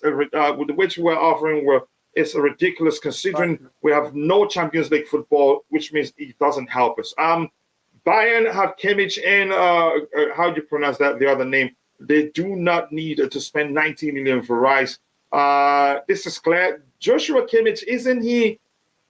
Wouldn't he be a free agent soon? Or they're having a problem trying to get him to put pen to paper for a new contract? No, so I don't think that's the case, right, Rodrigo? Correct me if I'm right. If I'm wrong. His contract is up in 2025. Which means it's time to talk about new contract. Yeah. I think the one once a player has 2 years left, it's usually a problem. Bobby, if you're there, what do you make of the situation? We have, I think we still have about 30 minutes plus to round up. If you're there, Bobby. Yeah, big up, guys. Big up to you. I hope you're recovering well. Hey, big up, Bobby. Big up, Bobby. Yeah, I'm getting that. Yeah, the Caicedo, no, the Ugarte situation. I posted a tweet about it because you see, it's rather odd. Chelsea now have an army of sporting directors, and this sort of missing out on an A-list choice, then going into the sort of Kepa Allen situation, Koulibaly, De Ligt situation. This getting second best is not a way to go. We know everything is expensive. We know this. Ultimately, there's always money. You see, this is why I have to use this word. I actually hate some people that call themselves Chelsea fans. And I just hope and pray they go and support somebody else. I really do. Because this attack on the club, whenever they spend money that they need to spend, does not help. And the reverberations actually goes back to the club, and then they become scared to put down money. Look, Chelsea doesn't have more FFP concerns than PSG. PSG's FFP concerns are monumental. Although I think they have people in the UEFA that I'm sure are passing money under the table because they are spending. There is nothing you will tell me that will convince me that PSG is spending what they earn. Do me a favor. It is impossible. In the league they play, the size of the club, they are overspending. But yet they still come and they give these contracts. Now we know that we're in the process of getting rid of players. The focus needs to be the future, needs to be the empowerment of the club and the total overhaul of the midfield, which we've needed for years. So I don't really understand this. All these sporting directors that are supposed to be all that and some, I don't know. They can't really. So you didn't say you agree with Rodrigo. Is it because it's not Roger? No, it's not about agreeing with anybody, Coach. I'm not. No, I'm but you just get my talking point. I'm about just it kidding. as I Just see go it. ahead. These L's are not really acceptable. I've looked at this. I'm like, okay, what happened? Now, if this guy was all about the money, maybe it's a good thing he's not coming because we've had our fair share of those as well, vis-a-vis Mr. Lukaku. Because when you have a player that's all about the money and something happens and maybe they lose form and they get benched, they can prove difficult in the changing room. I don't know, but I have to say I don't like it. I don't like a lot of the fan base along with it because this is the issue here. This deriding the club when they do spend money doesn't help us when we need to spend money, if you get my drift. So, okay, he's gone to PSG. What next? It has to be an A-lister, not some scraggly B-lister that they go and use to patch things up. Then poor Pochettino comes in struggling with an incapable, deficient player, and the And merry-go-round be blamed for the continues. failure. Exactly. And the merry-go-round continues. So that's my big irritation in all this. Because I just look and say, okay, I don't know, I want players that want to be at Chelsea. But if the ownership had said, right, we sanction you giving this guy big wages, whatever it is he wants, I can assure you that all those chameleon fans will be, oh, FFP, oh, this, oh, that, the Bowley caused the Middle Eastern crisis and all this crap. We have to be ruthless. That's all I'm saying. We've got to be ruthless. Did we really, really want this target? If we did, that's an L. That's a big L. Because in All my right. opinion, I don't see many people say, oh, there's a lot of defensive midfielders. No, there isn't. There's a lot of them, but is there a lot of quality? No. Quality is hard to come by. So I'm not happy about this. I'm just interested to see what they will do about it because they must do something about it. We can't continue. Well, definitely, we're not going to have the midfield that we've had last season. But what comes in needs to be quality, top quality. We've only got about 3 more positions to fill in this team. So don't get lame ducks. Get the best. All right, thank you so much, Bobby. Very well said. Always nice to have you on the pod. I appreciate that. And a bit of experience. I had something. I think it's a part of this. This comment here. Unless Kimmich, he says, unless Kimmich leaves Bayern, I can't say that. Unless Kimmich leaves, which might happen. I would love Kimmich. He is world class. And do you think it's for fit playing in Europe to come to Chelsea Football Club? That's a question you need to answer yourself. Irrespective of what is going on, I can assure you. Chelsea will be ruthless next season. I hope we are in next. Thank you for saying that. Some positivity there. Caicedo have more tackling ability than Ugarte. For me, I would say they should try secure Caicedo. We'll get to that in a bit. Everybody has a way to deal with the situation, if you know what I'm talking about. Who's Rice is a player for? I'm not sure. I understand that. Sorry about that. Ghana Charleston, always nice to see you. Keep dropping the likes on the stream, people. We need just 17 more likes to get it to 100. Haven't lost Ugarte. Chelsea can go for Declan Rice. If we lose a Caicedo to Arsenal or Newcastle, and then you think Declan Rice wants to come to Chelsea, he has, again, lots of good big-name suitors, and you think it's consider us. Bally boys don't have unlimited money. They needed to be smart. With it, we earned Qatar. I think I'd say that. I like it that they pulled out. If PSG offered the amount of money that we've been told that they did offer, I would really not, try to beat them. That's the case. Big up to you too, Eugene. What else do we have here? Liverpool signed McAllister less than 50 million, but if Chelsea, Brighton will be asking if it was Chelsea 18 million. Why Chelsea always different? Yeah, you can argue we're desperate. That's one of the reasons why there. How can you lose something if you never have that? You're learning that from Nagelsmann, right? Bobby sounds like he's the only one who has an opinion and can critique the club. Anyone else should go and support another club.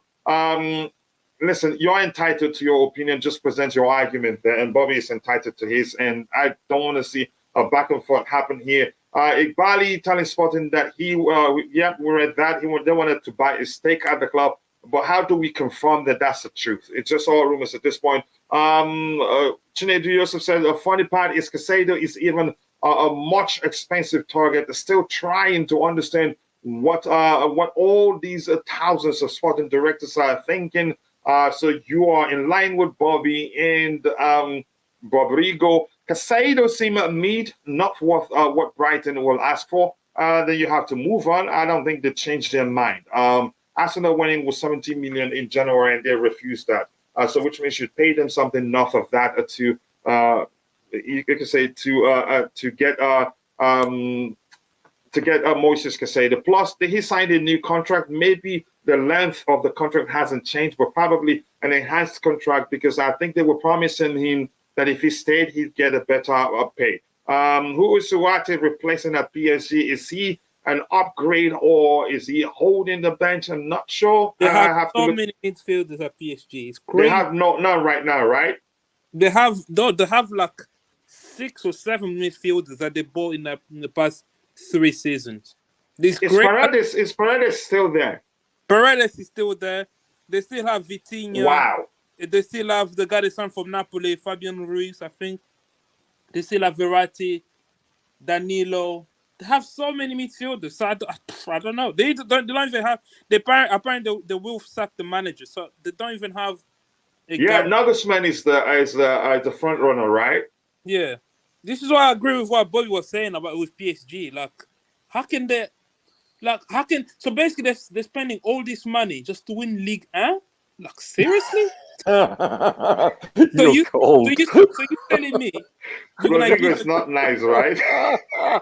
You're gonna give a guy 10 million euros? They can win that league with the academy team. They're not gonna win the Champions League. So why are they doing this then? It just doesn't make sense. Rodrigo, please put out a tweet with regards to that and tag me. I'd like to share that. Rodrigo, that was funny. That is not nice. Ugarte could have been the perfect pairing with Enzo Fernandez. Hold on, guys. Have we not offered 30K? No, I don't think that was the case. It just doesn't sound right. But let's say 80K around there. I don't think talks will drag out this long or CPSG doubling it to 200K. So maybe ownership has some blame to take. Yeah, thank you for the disclaimer there. In your opinion, so you're entitled to say that if that's how you feel. You don't need a destroyer to play good football. Good defense. Okay, you have responding to Glenn. Please, if you're responding to someone, start by mentioning their name so that I'll just skip that. A lot of people may say, I agree with Bobby. PSG is on a high blood pressure with FFP and still spending for the bad fans to leave. We must be in the trenches for long, and I don't want that.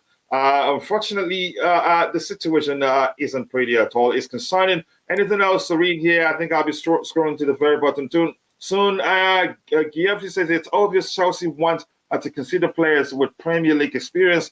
That is just how you're consoling yourself. Let's see what else do we have. I'm not going to read that. What else do we have?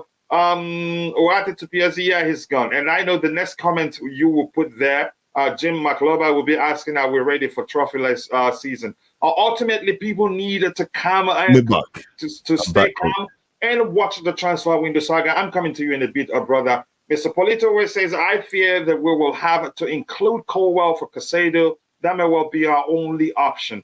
Maybe we can get a nice sell-on clause, maybe added if that is what we need to do. But if they're letting a player go, maybe sell-on clause works, but I don't think that they accept any buyback clause because if they're letting the player go, it wouldn't make sense to to do that. And Santiago Muno says, I forgot Danilo. Okay, are you having a conversation with someone there? Chelsea did well to send a message that we will no longer overpay for players. That's how I see it, really. And I applaud them, really. But I get it. I get Rodrigo's point and Bobby's point. I think if we were serious, we could have wrapped up that deal before PSG get a chance. It's painful to miss out on quality. However, given the last year or so, seems a reasonable move. It's gotten worse. And people are asking, why is it that whenever we want a player, we pay premium? That's because we're known to pay premium, and we have to put a stop to that, one way or the other. This was a payback for Ziyech. You could say they did that out of spite. Some people are saying that. Have you guys, and that's Kenneth, nice to see you. Have you guys not realized something about Brighton Football Club? All the players that other clubs signed from them, they are hardly successful. Okay. I'm going to take time and think about that. But that one, facts, Rodrigo, PSG using a sledgehammer to kill a fly. Wow. IDC, if you're there, you go for it. You have the floor. What do you make of the situation? We don't, again, I think we should be able to accommodate one more topic before we call it a day. But go ahead, IDC. Hello, everyone. I hope everyone. Big up to you too, brother. Yeah, man. Big up, IDC. Yeah, big up, bro. Hello, IDC. Yes. With this Ugarte guy, just want to say, yeah, guys, anything you hear at the beginning of before the official transfer window opens in June, it will be different by the end of the transfer window. That's what experience has taught me. So I'm not going to take anything. I'm not going to.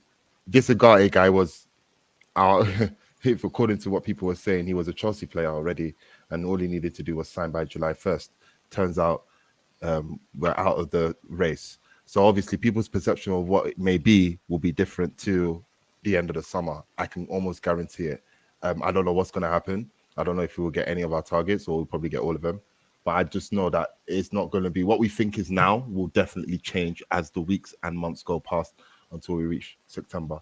So I don't know. I don't have, with this Ugarte thing, I believe that it will suffice. I don't know. A lot of people are angry. I don't know who you're angry at. I don't know what they're angry about. But yeah, a lot of people are angry that this guy's not a Chelsea player. And I don't understand why. I don't get it. But yeah, if we don't get him, we'll get someone because else. they got their hopes. They got their hopes all high. Oh, see, oh, that's what it was. My bad. Yeah. So they fed into the narrative that he was our player because a few journalists had said yes. So because you didn't use your own thinking, now you're angry because you've been disappointed. Again, this is going to be the situation all summer. I think someone just alluded to it in the comments. Just take everything with a pinch of salt, or the transfer saga. It's going to be a long summer. You thought last year was long when we were trying to find who we're going to buy, and this guy left backs, buy right back. We're going to get, who was it? Was it Kunde? What was his name? Kunde and Rafinha. You thought last year was long. This year is going to be longer because we got a bigger rebuild and we got a new gaffer. So obviously, there's a lot of rumors that will fly around. I don't know about this Caicedo guy. I'm not a Debbie Downer, guys, but I don't know how we're going to get that. I mean, yeah, we're going to get to that in a bit. But I think, but with that being said, with DMs, I believe we will get the positions needed for to supply the positions we need. But you see, the guys were looking like we're on a window shopping wish list. And I believe it's going to be probably one out of everyone in that wish list we'll get. That's what I believe. whatever you see at the beginning of the window, whatever rumor you see at the beginning of the window, whatever rumor you see at the beginning of the window, I believe at the end of the window it will change. I don't believe these rumors will suffice. Can I just say this? This summer and last summer are not comparable. Chelsea are really only looking for about 3 positions: defensive midfield, goalkeeper, and attacker. So and they have to be the best. That's what the club needs. And unfortunately, whatever political persuasion anybody has about the club, this, that, or the other, it costs money, period. Yeah. You pay top dollar for top players. There's no getting away from it. And what annoys Chelsea fans like me about the Ugarte situation, I didn't drink any Kool-Aid. I'm not somebody that believes all the stuff that I hear in social media journalists. No, not at all. But I will ask the question, because Ugarte is one of the best defensive midfielders out there. And if it is true that the club wanted this player, Chelsea shouldn't be wanting players and not getting players because they're afraid of FFP. FFP is serious, but look what PSG is doing. We have less cause to fear FFP than PSG. Go there, do your deal, get it done. However, Coach did make a very good point that we're no longer allowing ourselves to be financially intimidated. Okay, I get it, but it annoys me because I don't see any player in these last 3 positions that we're looking for that's going to come cheap. So why faff about? That's just my only. It has to be more importantly, the backstory is annoying. I think that's one of the most.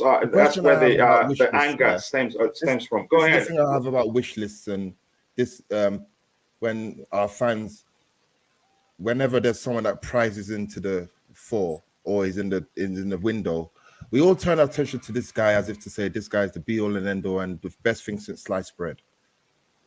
Before January, let me learn. What are the alternatives? Again, he's not the only defensive midfielder playing in Europe. There will be another defensive midfielder. It depends on your wish list. Now, obviously, the wish list has been Caicedo, Lavia, up until summer, before the end of the, probably say, okay, I'll just say from January. Yeah, it's been Ugarte, or there's been whispers of this guy. Before then, this guy wasn't the world's best. He wasn't, we need this guy. It wasn't, this guy will solve our problems.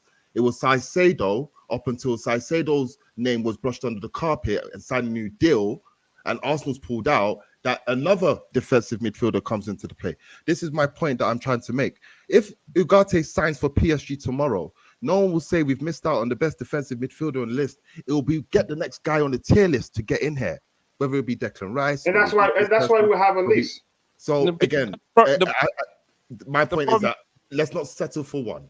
If we miss this guy, it's not the end of our problems. We never signed him in the first place. But we don't know how he's going to move in England. The problem is that people on that list, on that tier list, there's no given that they're going to change. Yeah, exactly. But there's no given. Even if they cost a lot of money, they're going to be the one to change the Chelsea around. It could be a 3.5 million.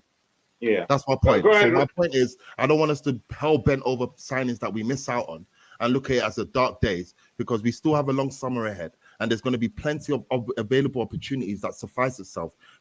due to players leaving and players coming back. I don't want to go on a tangent, but Benzema's just left Real Madrid, so that opens up a door for Real Madrid to buy a striker. Now they're looking at if rumors want to suggest, they're looking at Havertz. Now they're looking at Harry Kane. Before then, it was, oh my God, Harry Kane needs to leave and come to Chelsea, or he needs to go to Manchester United. No one saw that Los Blancos would be knocking on the door. So what my point is, these things change subject to different opportunities that arise. So if we miss out on this guy, don't worry about it, guys. Another one will come through by July. Trust me.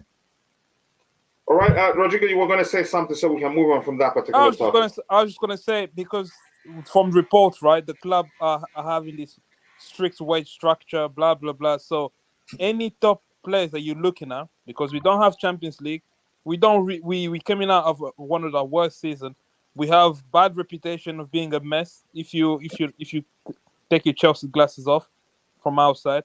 So the only thing we can offer is high wages. I don't think we are willing to do that at the moment. So the players that we're gonna go for are not gonna be those top tier players, the Declan Rice, the Caicedo, all these people. I think just be prepared to have B-list players, if I use Bobby's word. Yeah, but we're not gonna have this top. I don't think. But the truth remains, the clubs always have a list of players. Their options.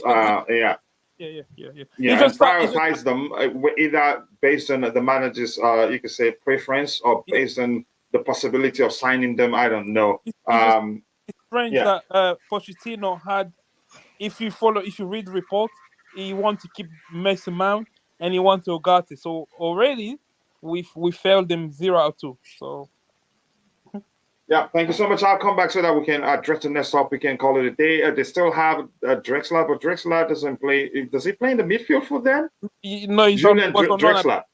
He's on loan at Benfica, but he's back to PSG. So yeah. Okay, but he doesn't play in the midfield area for them, does he? Yeah, well, he's a midfielder. He's like attacking midfielder.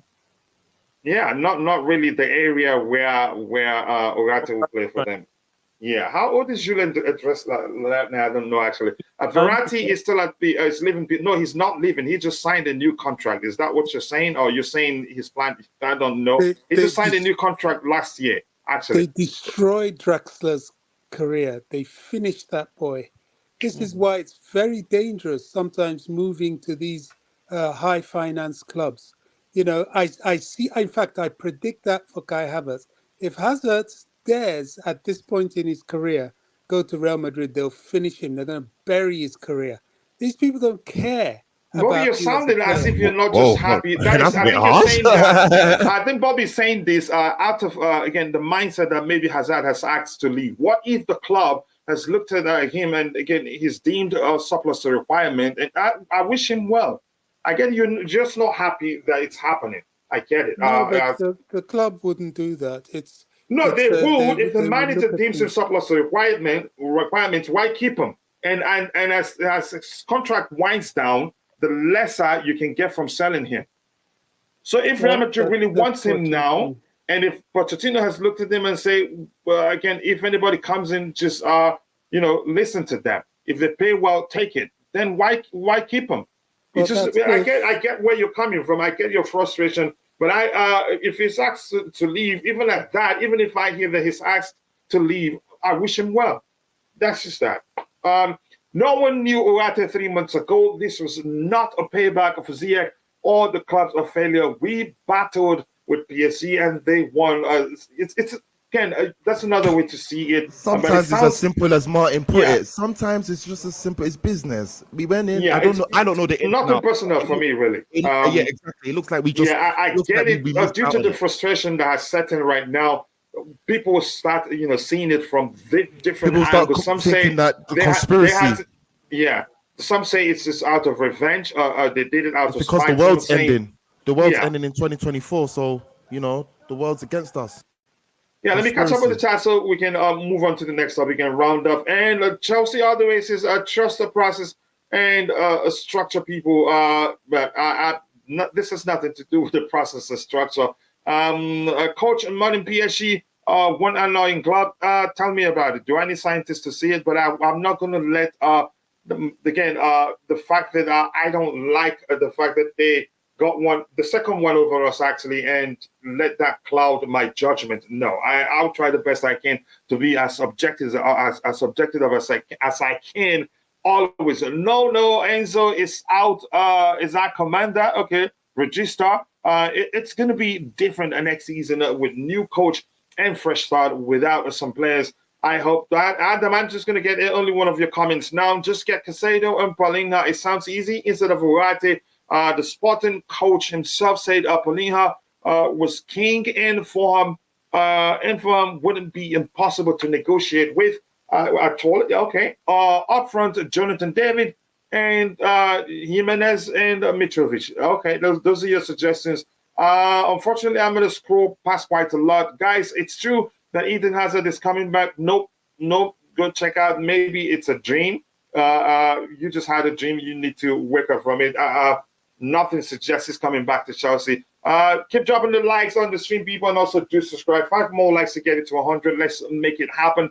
The likes to go a long way. Chelsea all the way says, Brighton are taking, what you said there. Keep Cowell, Paulinho, and Kante, a right wing and a striker. It sounds easy, but we're not sure what the club are going to do. Why is that anything which board does is telecast live as a reality show? Can we have only the outcome news only? It never happens like that.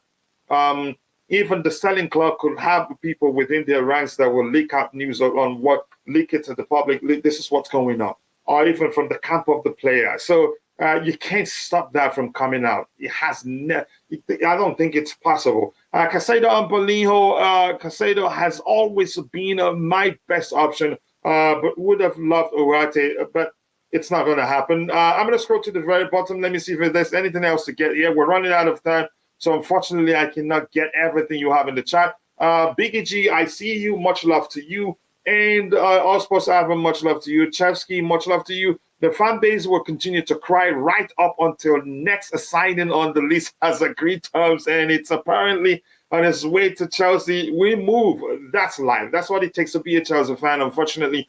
Let's see what else we have here. Subscribe to our sister channel. It's called Soccer Perspective. The link there, my bro has provided the link. Please go check it out and make sure you subscribe. Mitoma, so you say something about Mitoma here. Mitoma left wing option, 35 to 40 million. Mudryk, Madryk, Sterling, Mitoma as the options. Hopefully, if that can happen, I'd like to see that. I'm gonna come to you right away. Let me start with you, DJ. If you're still there, do you see the possibility of us signing Moises Caicedo? Look at what we have here. This says regardless of how Ugarte's saga will finish, it's finished already. He's joined PSG, having a match point, and Chelsea out of the race as of now. Keep an eye again on Moises Caicedo. Chelsea wanted him in January, then well informed since May. Caicedo always been in their list. With Ugarte and this following, Chelsea are optimistic they can reach a deal for Moises Caicedo and are thought to have discussed a move for him in talks with Brighton over Levi Colwill, which means the Colwill may well end up being sacrificed, because I don't think we have the luxury to comfortably pay for Moises Caicedo money and be fine. Chelsea have instead have insisted Levi Colwill is not for sale, but Brighton want to keep him, which could help in negotiation over Caicedo. So I think this may well push us. And I said before, Brighton put in a bid for Levi Colwill. I think that's just them testing the waters, and they know we want Caicedo, and probably they already have the plans to say, okay, let's talk. We want Levi Colwill, you want Caicedo, let's talk. But this year says something. Moises Caicedo is still very interested in Arsenal. That's where the problem starts, because the players' preferred destination, that's a big factor. But you go ahead, DJ. Do you see us being able to sign him? Yes, I think we can do, but like that tweet is just saying, I think the only thing that will stop him from coming to Chelsea is the fact that we don't have Champions League football, and Arsenal do. Now, Arsenal only go in for him if they can't get their main target, which is Declan Rice. But I can obviously see Chelsea are in the race for Caicedo. What I will say is I've seen possibly if we can't obviously add Colwill in the deal, which I don't want to see happen, we're more or less looking at like £100 million for the player, and I don't know whether he's worth that kind of money. To be honest with you, don't get me wrong, he's a good player, but I don't think he's worth that kind of money. And I for one hope that we can get him because, like we said, we have got options, and obviously now with Ugarte not coming in, he could be the next option there. But like everyone's alluded on here, and IBC said it already, there are other options out there that can happen as well if we can't get him. So we have got the opportunity to get him. But my thoughts are is if Arsenal do come in for him, it's more than likely he will go there because of their Champions League football that they can offer him. And that's what he wants to be playing next season. It's not easy, except if, again, I think we can all agree other factors come into play. But the player's preferred destination, I think it trumps everything. If he wants to go to Arsenal and Arsenal are able to match whatever we're offering Brighton, he ends up going to Arsenal. But it looks like, if we're to believe the rumors, Arsenal's priority is to get Declan Rice. But let's see. Hopefully, we'll be able to get him. Otherwise, we'd see a lot more Chelsea fans become dejected or lose their minds, for lack of a better term. Roger, what do you make of the situation? It's sounding like Levi Colwill may end up not coming back to Chelsea. I think That's my suspicion. In my opinion, the disclaimer out there before anybody shoots me. Go ahead. Yeah, we I was discussed just about this to load yesterday. I was just about to load my 45 with Parallela Luga, but you saved yourself. It's fine. Parabella, yeah. Yeah, You go know what I mean. ahead, Roger. Yeah. I want to go with the Luger. Listen, we discussed this yesterday. I think there's a strong possibility because you've got Cucurella, you've got Chilwell, and even the Hall is having a good season there for a couple of games. There's very little depth there, is there? So... But we're talking about the left centre back, at least in the. I'm sorry. I was thinking of someone else. Listen, sorry, I was getting players confused. That's a possibility. You talk about on loan to Brighton, yes? Well, here's the deal. No, I don't think they want to buy him. Brighton wants to buy Levi Colwill. And how long's left on his deal with us? I think at most 2 years. Let me check with you, but go ahead. Let me check for you. It all depends on what transpires with the back line. Do we lose Chalobah or Koulibaly? It all depends. If no players are sold and we keep that back line, with the exception of Azpilicueta, of course, I believe it's a safe bet to assume he's leaving. Then, if I am him, then what do you do? I wouldn't see much space there for me. If I'm lucky, probably you're going to be on the bench if you're lucky. And I know injuries can happen. I get that. Look at us last season. But for him to evolve as a player, he needs to be playing. Because that position, for you to excel, you need game time. You need the experience. Otherwise, you'll be found out. I think it's best for him to be out on loan. Obviously, with a what do you call it? A callback. Have to sign a contract before we do that. If we want to send him on loan. No, I agree. I totally agree. His current contract expires in 2025. Yes. So it's a huge risk. And here's where I'm concerned. The player himself doesn't sound like he wants to come back. And I know we can all agree, before Brighton came with a bid, he encouraged 30 them. million, right? Was that for 30 million? He encouraged them to do that. I don't think they do that without him okaying it and say, I want to stay. Although he hasn't said that publicly, but go ahead. That's my opinion. No, that's a strong possibility, Coach. I'd hate to lose him. I mean, how old is he now? He's a fetus, isn't he? Sorry? How old? 19 or 20. Yeah. Levi Colwill, I think it's around 20. Wow, the ripe old age. 2021, let me check. I think I have something open here. I think, listen, has Poch spoken to him? I'm not sure the hierarchy and what transpires. We can't afford to be losing these young, highly gifted players. But we can't keep them all. At the same time, we just cannot keep them all. Okay, true. But listen, this is a player that is going to excel. He really is. I cannot see his career aside from injuries, devastating injuries. I see this player excelling to a very high level. Yeah, but Roger, the question is, are you willing to put him in the Caicedo deal? That is Respectfully, if I don't business for that's these a deals, tough but one. I'll be honest respectfully, yeah, with you. if it were me, respectfully, Yeah, go for it. I will come out of this deal. I'll come out of this deal respectfully, F him off, and I'm gonna look for another DM. No way am I bargaining Levi Colwill for Caicedo. I don't. You can kill me, you can crucify me, put me on a we stick. get it. And that's you. But that's me. yeah, I would and not, I'm different. Thank I'm you. selling For him. what rule will I do that? What I'm selling like him. what are you the only DM in the whole world that I'll bargain a rated Academy product for? Here's what I'm going to say quickly, and I think Roger, I don't know if you've dropped. Not really. See, I'm not sure what I would do because Caicedo. Listen, Caicedo is a very good player. Don't get me wrong. It's all about our needs, and I understand that our depth is greater in the defensive back line than it is in midfield. I concede that. How much do we really need this guy, though? Sorry, Roger. I'm just no. Which guy? So we need him so much. It's like our life depends. That's what I'm so saying. Like, it will annoy me that we go so heavily bent. Like, is he the only DM? I don't understand. This was like yesterday, with last year with Kunde. Like, Kunde was the be all and end all.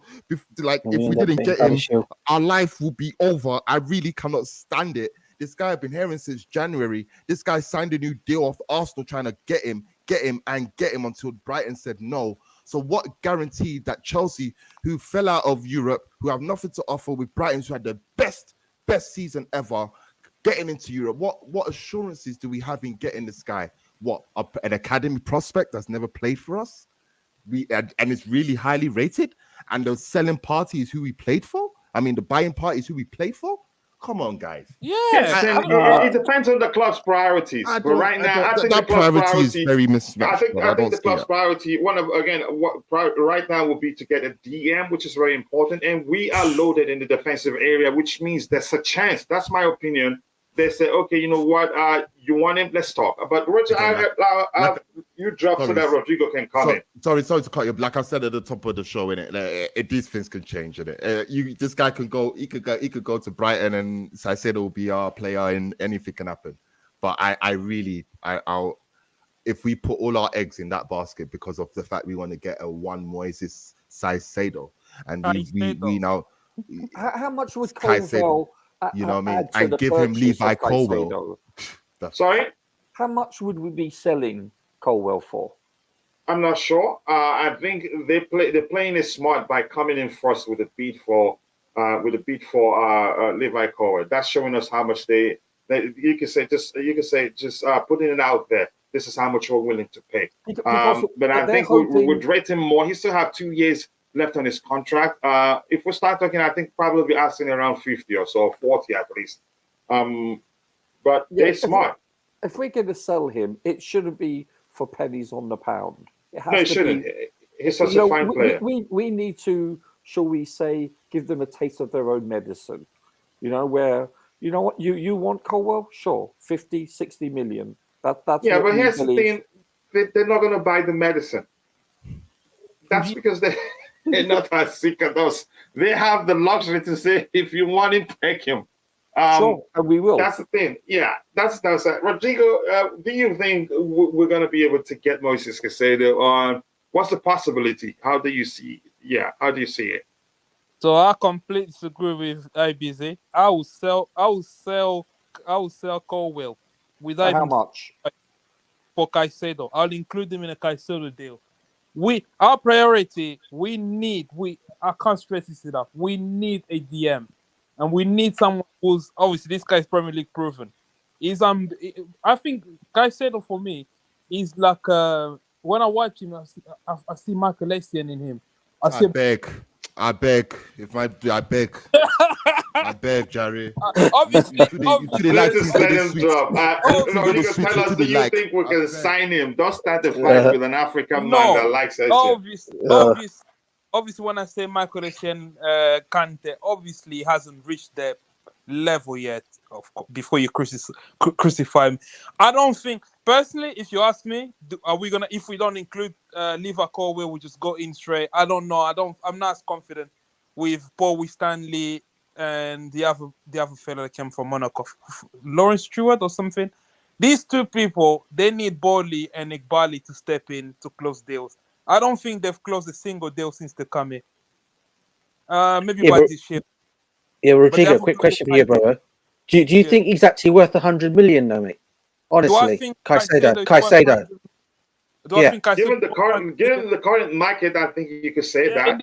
In this market, and the worst thing as well is this Caicedo guy. When he signed his new contract, he didn't think to put in a buyout clause. There's no buyout clause, so we going in. But I think they're saying that's a clause that can allow him go for again. No. It was a I rate him. Agreement. It was. I rate him. I do rate him. The Zerbi said, "Yeah, if a club, blah blah blah." It's a gentleman agreement, like what Harry Kane and the. It doesn't have to abide by it. So only McAllister had the buyout clause. So these guys signed a new contract, get more money, but they forgot to put in a buyout clause. So Brighton can decide. The only advantage we have over Arsenal is we have a player Brighton need, and that's just that. Yeah, exactly, and we can afford to put in, because for me, Liverpool and Caicedo, in terms of talent, obviously I know they play different positions, but in terms of talent, I put them I think Caicedo is a little bit more talented what he's achieved so far. Colwill has only played 10 Premier League games, and if Brighton really want him, and then we also really want Caicedo, there's business to be done. We can just tell Brighton, listen. And here's the thing, he's not going to come. He's not going to come for cheap. His current contract expires in 2027. Few millions. No, I just wanted to mention factors why he's not going to come cheap. 2027. That's still a lot on his contract. Yes. But go ahead. Yeah, 2027. He's a player that's being chased by so many other clubs. We're not the only ones, and in terms of the other clubs, we're probably the worst one. No European football. No stability in the club, new manager, so he's all a mess. So only way we can convince them. I don't mind Colwill going there. I think Badiashile is here. We've signed Badiashile. We have Koulibaly still here. We don't have a problem in the defensive area, really. Yeah, I think we have enough cover to. I'm not worried at all. We have even Humphreys, the kid that's coming up. He's gonna be the next big Rodrigo, thing from violating. Sell Colwill. I don't care. Violating. Sell him. He's only played 10 games. All right, cool. So you think with all this thing, what you've explained, Rodrigo, you think we can sign him, but for serious? Yeah, if we put Colwill in the deal, we'll be able to negotiate Caicedo. Otherwise, we're gonna be up against Arsenal. Arsenal have Champions League football. Arsenal just come out one of the best season ever, and I think the most players right now, because it's fresh in their mind, they will go to Arsenal before us if we put the same money on the table. Yeah, just quickly go to Arsenal, just finish bottom of the group of that, and we will win the league or a Champions League before Arsenal win either. Okay, I hope it happens, and I'd like to see that. Constantine Dante says we should have just bought Brighton, then we would have, then Caicedo will automatically be our player. It's getting to that price. If we buy Caicedo of them, you could argue that. Just one more thing here I want to get. Let's see, from George, I can't highlight that. It's starting to act up here. I'm sorry, there's no way we're going to sign Caicedo if Arsenal gives him 300k a week. Bowley will start at 30k a week. The biggest problem is the low wages we are offering these days. I think that we should actually take that seriously, because a lot of players, good players, wouldn't want to come to us, except the young players that doesn't have too many suitors. But players who have other suitors capable of paying more than us, I think we'll have problems convincing talents to join us. Established talents maybe should just play Trevor as a DM. I'm not buying that, but AKA, I understand. Thank you for saying that. We have Badiashile and Koulibaly, and future always brings something up better. So sell Colwill. Honestly, I wouldn't mind him going. That's my opinion. I wouldn't mind him going as long as we get what we want. If Caicedo is our priority, if that makes sense. let's see what else I'll take it, and I'll bring Bobby in. We should be rounding up in a bit. What benefit is it going to Arsenal to mark a present in Champions League, not win? Chelsea will recover and still win a UEFA Champions League before Arsenal. They focus on the now and not the pedigree. I think that says a lot. Bob, you can come in. What do you think we're capable of signing? We can sign Moises Caicedo, given the situation surrounding, the possibility there. I think a lot of noise is being made about offering of Champions League football. I don't think that would be an obstacle. What is the obstacle is wages. And if they are serious that they're not going to break the wage structure they're trying to implement, then anybody that comes with a ridiculous wage offer like 300k a week, of course, it's less likely that we're going to get the player. I know that there were a lot of ex-Brighton people that have already been talking to him, but, let's see what happens. We really need to we're playing a wait and see game right now. Now, are there raw, unknown talents out there that could probably be better than these CDMs that we're talking about? Absolutely, there are. But do we know them? Have we been scouting them? Are we able to pinpoint them?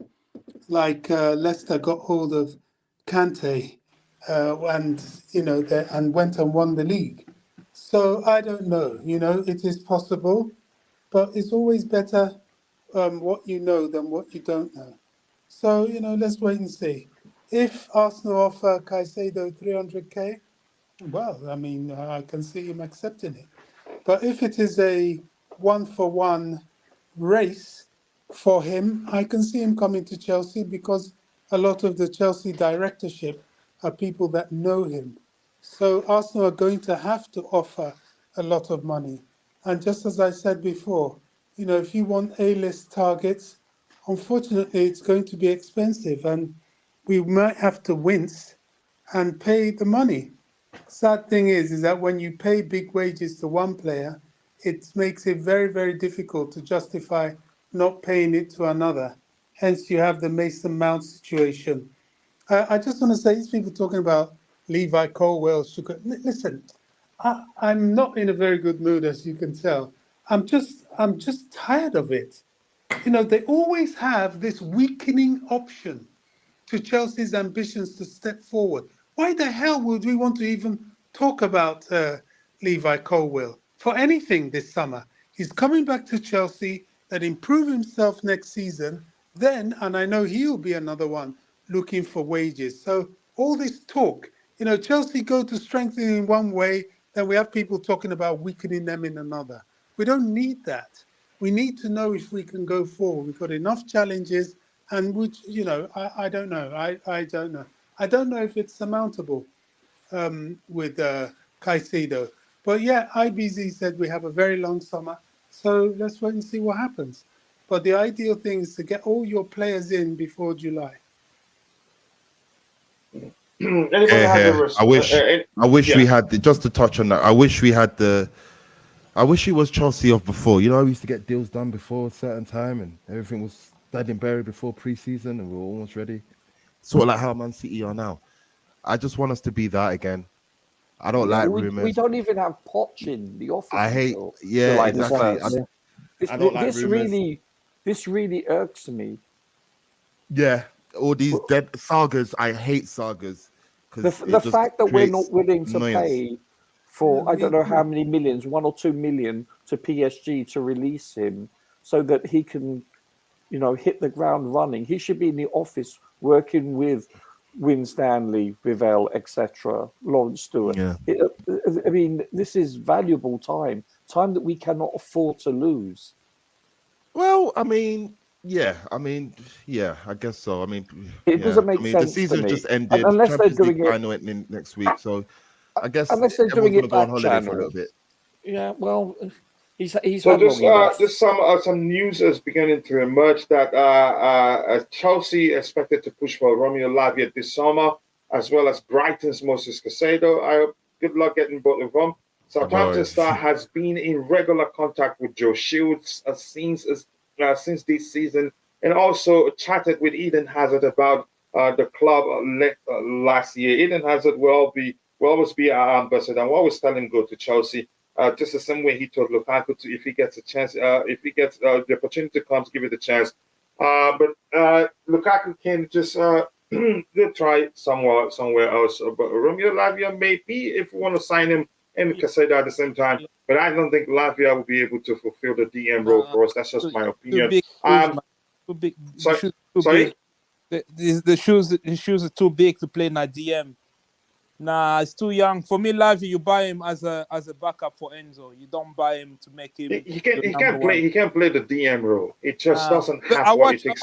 I watch Southampton. The way he's very good on the ball, but he's very like how can I put it? He's like reactive. He doesn't cut off passing lane. He doesn't intercept the ball as well as. Doesn't read the game well overall. So a different Lavia against Arsenal at the Emirates, mate. And I say, he's good on the ball. I saw the hype, but I'm not in the camp of we need him now or whatever. Please just get the right person. Do you think he's capable of fulfilling the DM role? I'd say no. You guys have been swinging this name, Caicedo and Lavia, all last year to summer, and I was like, what is? I didn't give eye to them until this season when Brighton played a game and Southampton played Arsenal. I watched both and I said, okay, now I see why everyone's having this hissy fit over them. I could see the potential. I like Caicedo. He's rough. He's a goal getter. He's bullish. He will get in. He will get stuck in. He's up and down. I saw that in him. I saw Lavia in well. There was an Arsenal attack that came forward. He broke it down and he allowed Southampton to hit on the break. I saw that a few times against Arsenal. And against Arsenal is a bit telling because that's more or less one of the best teams in the league. So for him to do that against the Arsenal in their height, it was a bit telling. Again, for him to say he can play the DM role, I don't know. I believe he may be able to learn to play that role. I mean, Pochettino can come and put his arms around him and, teach him that. But I don't see it as a thing where it could be a loss. He's only 19 years old. Yeah, Southampton will ask for like 50 million. Well, good luck, Southampton. You're in Championship, man. You can't ask for nothing. Yeah, you just worry about making sure you beat Bolton away. Yeah, don't think about what. So with that being said, I don't really believe that him coming and playing a DM will be a bit of a problem. If he gets the right coaching and right manager around him to teach him that, I'm sure he can progress. But do we have the time to get players to progress, or do we want them now? If we don't want another season that we just had in 22-23. Exactly. Rodrigo, just quickly, let me ask you this: does Levi Cole sound like he wants to come back? No. and everything else again that has happened, we're not too sure, but can someone enlighten me? If we're reading into what we're seeing happen, it doesn't look like he wants to come back. There's a contract on the table since January. He's never looking at it. Can someone enlighten me? Why does everyone? What's going on with Cole? Why is people telling me that he doesn't want to come to Chelsea? He has a contract on the table since January. He hasn't signed it. That's one. Okay. And during an interview, he clearly said that I think with regards to his start at Brighton, he said something to the effect of they gave him a chance when nobody did, and he likes to pay back people when they do that for him. Okay. I know that's open to interpretation, but we're just trying to analyze the situation here. And during that same interview, he forgot he's still a Chelsea player and did say, I forgot for a minute that I still play for Chelsea. Plus, we've talked about this. Brighton will not come with a beat if it didn't okay that. Okay. We are a joke club now, man. Yeah, so I'm just saying there's a chance he hasn't said that in public, but it's this whole you guys are putting 2+2 together and trying to make 4. I hear you. Yeah, it's almost like when Reece James put out that that Instagram quote, like, yo, if you're not here when you're building, he's a 19-year-old man. He should be forcing the controversy now. Sorry, Bobby. I think that's forcing the controversy. Well, no, it's not forcing. We have to be logical. To interpretation. That's something we said. But go ahead. Brighton gave him a chance. He likes to pay them back. Yeah, he paid them back, and they qualified for Europe. We can't be pushing for scandal. It's true. But he said that after they have qualified for Europe. What? He said that after they qualified for Europe. How about he wants to pay them back by staying? So, like you said, it's open to interpretation. And my interpretation is that. Staying. Yeah, but go ahead, Bobby. He didn't But say go that. ahead. He said he likes to pay them back. And if he said it after they qualified for Europe, well, then that's all that gives more credence to the interpretation that he's paid them back. No, why not say then? That's why I helped them and paid them back. Like you said, Bobby, it's open to interpretation. And in my opinion, it doesn't sound like he wants to come back. He has an offer on the table, and he said what he said. Forgotten he plays for Chelsea. Plus, why would they come with a bid if he didn't say go give it a shot? But go ahead, Bobby. Go ahead. That's why we're here. To come back. Nobody wants to play for Chelsea. Todd Bowley and Igbali are going to wear the shirt next summer. Sorry, this is what I want to put to Chelsea fans.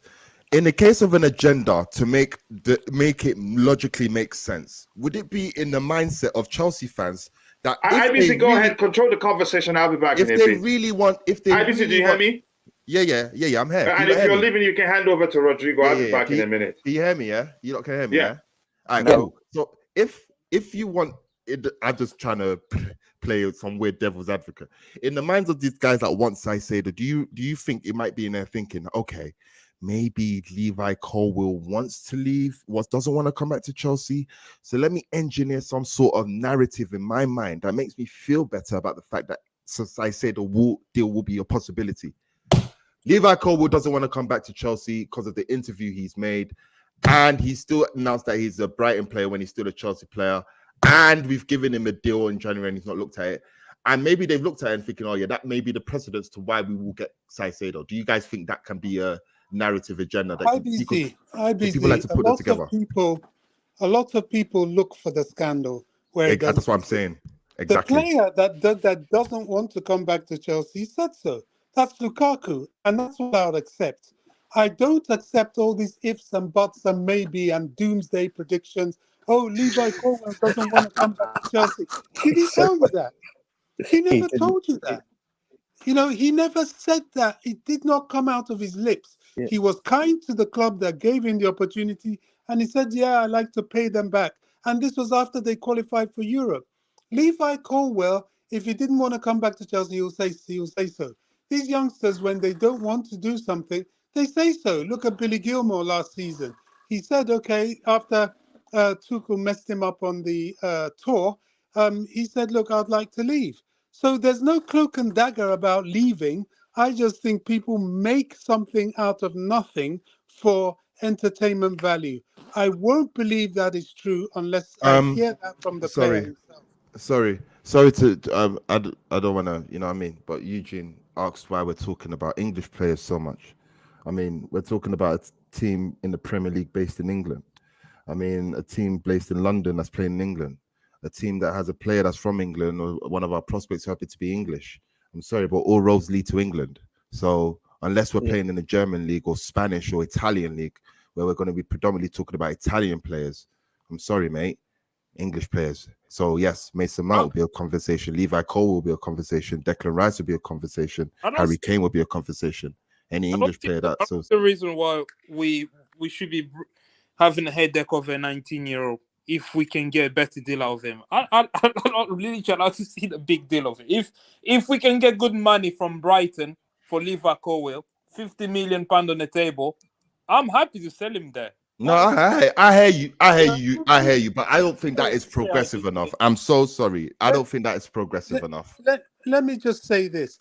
This is where we're back to if, buts, and maybes for the doomsday scenario. Who on earth has put down money for Levi Colwill? Nobody. Even the so-called 30 million that Brighton was supposed to have put down, it remains to be seen. And that is way, way, way under his value. That is way under his value. Looking at this, let's do this one now. Oh, Chelsea missed out on player. Chelsea going to miss out on this player. Oh, this player doesn't want to play for Chelsea. This to me, it's just detrimental thinking. And this is one summer I'm not going to go down that road. I I'm with that. Let's not have this narrative thinking. Trust me, our targets that we wanted at the beginning of the summer, history tells me it will change by August the 31st. That's all I believe, isn't it? We might get the players we want, we might not. And I just have to be ready for it because, again, we're not probably in a position where our competitors are in terms of offering quote unquote European football, albeit we can offer good wages or we're not a poor club. But I don't think it will be as easy, or I'm not going to take everything for face value what I see in June and expect it to be done in July. No way. Football is very funny. It changes. Benzema's left Real Madrid now. Real Madrid need a striker. Last week we were talking about how Pochettino is going to bring back Harry Kane. I almost laughed at that. But now it looks like this guy is got. It looks like he might be going to Real Madrid. You know, who saw that coming? Will go to Real Madrid. Exactly. So he's that type of player. You know what I mean? So opportunities just happen to rise when it happens. When players leave, another spot is filled and another one happens. So again, guys, anything can happen. I remember last year someone said that Kunde's, I think was it Matt? Matt said Kunde's done, guys. It's done. It's over the line. It'll be done in 48 hours. Trust me, it's done. I was like, what? Matt, really?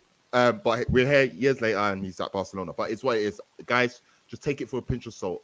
The English transfer window is yet to open, probably in 4 days' time, in the next 4 or 5 days. Then 10 days, about 9 days. Exactly. And then the July transfer window opens in July 1st. So we got a long time, guys. And a lot of negotiations, man. It's gonna be a long summer. Just go to your holiday, sip your daiquiri, your tequilas, your cocktails, put your feet up, go to your best holiday destination and just let the time go, man. Don't get drink whatever makes you happy. Rodrigo, you wanted to say something to Bobby wanted to say, sounded like he wanted to say something when IBC was speaking. You there, Bobby? Yeah, I'm here. Yeah, I'd already said what I wanted to say. It's just that as it's a very long summer, we've gone through a lot of turmoil, and I think it doesn't help the fan base when we cling on to stories that don't even exist. Levi Colwell doesn't want to come back to Chelsea. He didn't say that. Lukaku said that. Absolutely. Billy Gilmore, when Tuchel frustrated him last season, he said that. But when it hasn't been heard from a player, I'm not even sure we need to bother to go there. It is a long season. So many things can happen. And the Harry Kane situation is quite classic. And I think Real Madrid would be actually stupid after losing Benzema not to go for Harry Kane. Agreed. Unless they're looking for something more long-term. But what more long-term is out there in terms of world-class strikers? No, Daniel Levy, he's not easy, is he? I mean, they've done business before. Tottenham. You're right. He'll rather sell to Europe than anyone in the league. And maybe he might go well. They've done business before with Gareth Bale, Luka Modric. They have a CRB together, so it checks out. So I'm sure they'll work something out. But rumors Bobby, go ahead, drop all of that. Yeah, I mean, my last drop is, as I said before, we have 3 positions really that we need to fill, unless we lose someone that is a key player as Havertz and that, which I still hope doesn't happen because I don't think it's good for him or the club, unless very silly money comes forward. And I doubt if Madrid will do that. There's too many other better players out there to fit their model than him. But what I want to see for these 3 positions where we're looking for is for us not to be hesitant. They must be marquee. They must be marquee. We must have at least one marquee CDM, at least a marquee striker and a marquee goalkeeper. Now, I use that word marquee loosely because what I really mean Elite. is top quality. Top quality. And the top quality usually are marquee. But sometimes you get top quality for very cheap money. We've had that experience with Rudiger. We've had the experience with Kante. It was cheap money, both his moves. Cheap money for Leicester, cheap money when he came to Chelsea. That's why I believe the next move for Kante is going to be Saudi Arabia, because some of the figures these guys are offering for these players is just absolutely eye-watering. Yeah. If you measure what they're offering, you just hand over yourself to the FFP body in advance. Oh my goodness! I mean, it's. I mean, to offer a player £400 million a season, I'm The man No, is cash. I don't think it was a season. I think it was like For Messi. for the For 2 or Messi, 3 it is. seasons. Yeah. No, it's for a season. The money they're offering is for a season. Oh, for A Messi. season. Yeah. Yeah. What Hey, is that? Steve. Benzema's wages?